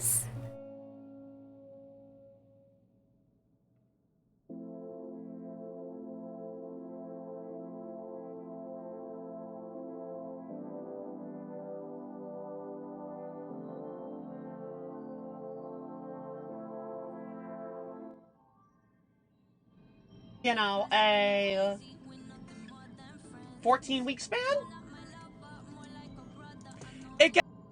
I was literally just talking about it gets better. Everyone coming in here, hello. Hi, everybody. Winnie, it was lovely chatting with you earlier. I was actually in a Gets Better stream earlier. Winnie is one of the ambassadors. And hi, my name is Chloe, my pronouns are she, her. I am a full-time content creator. I actually was working with It Gets Better for the past year and a half.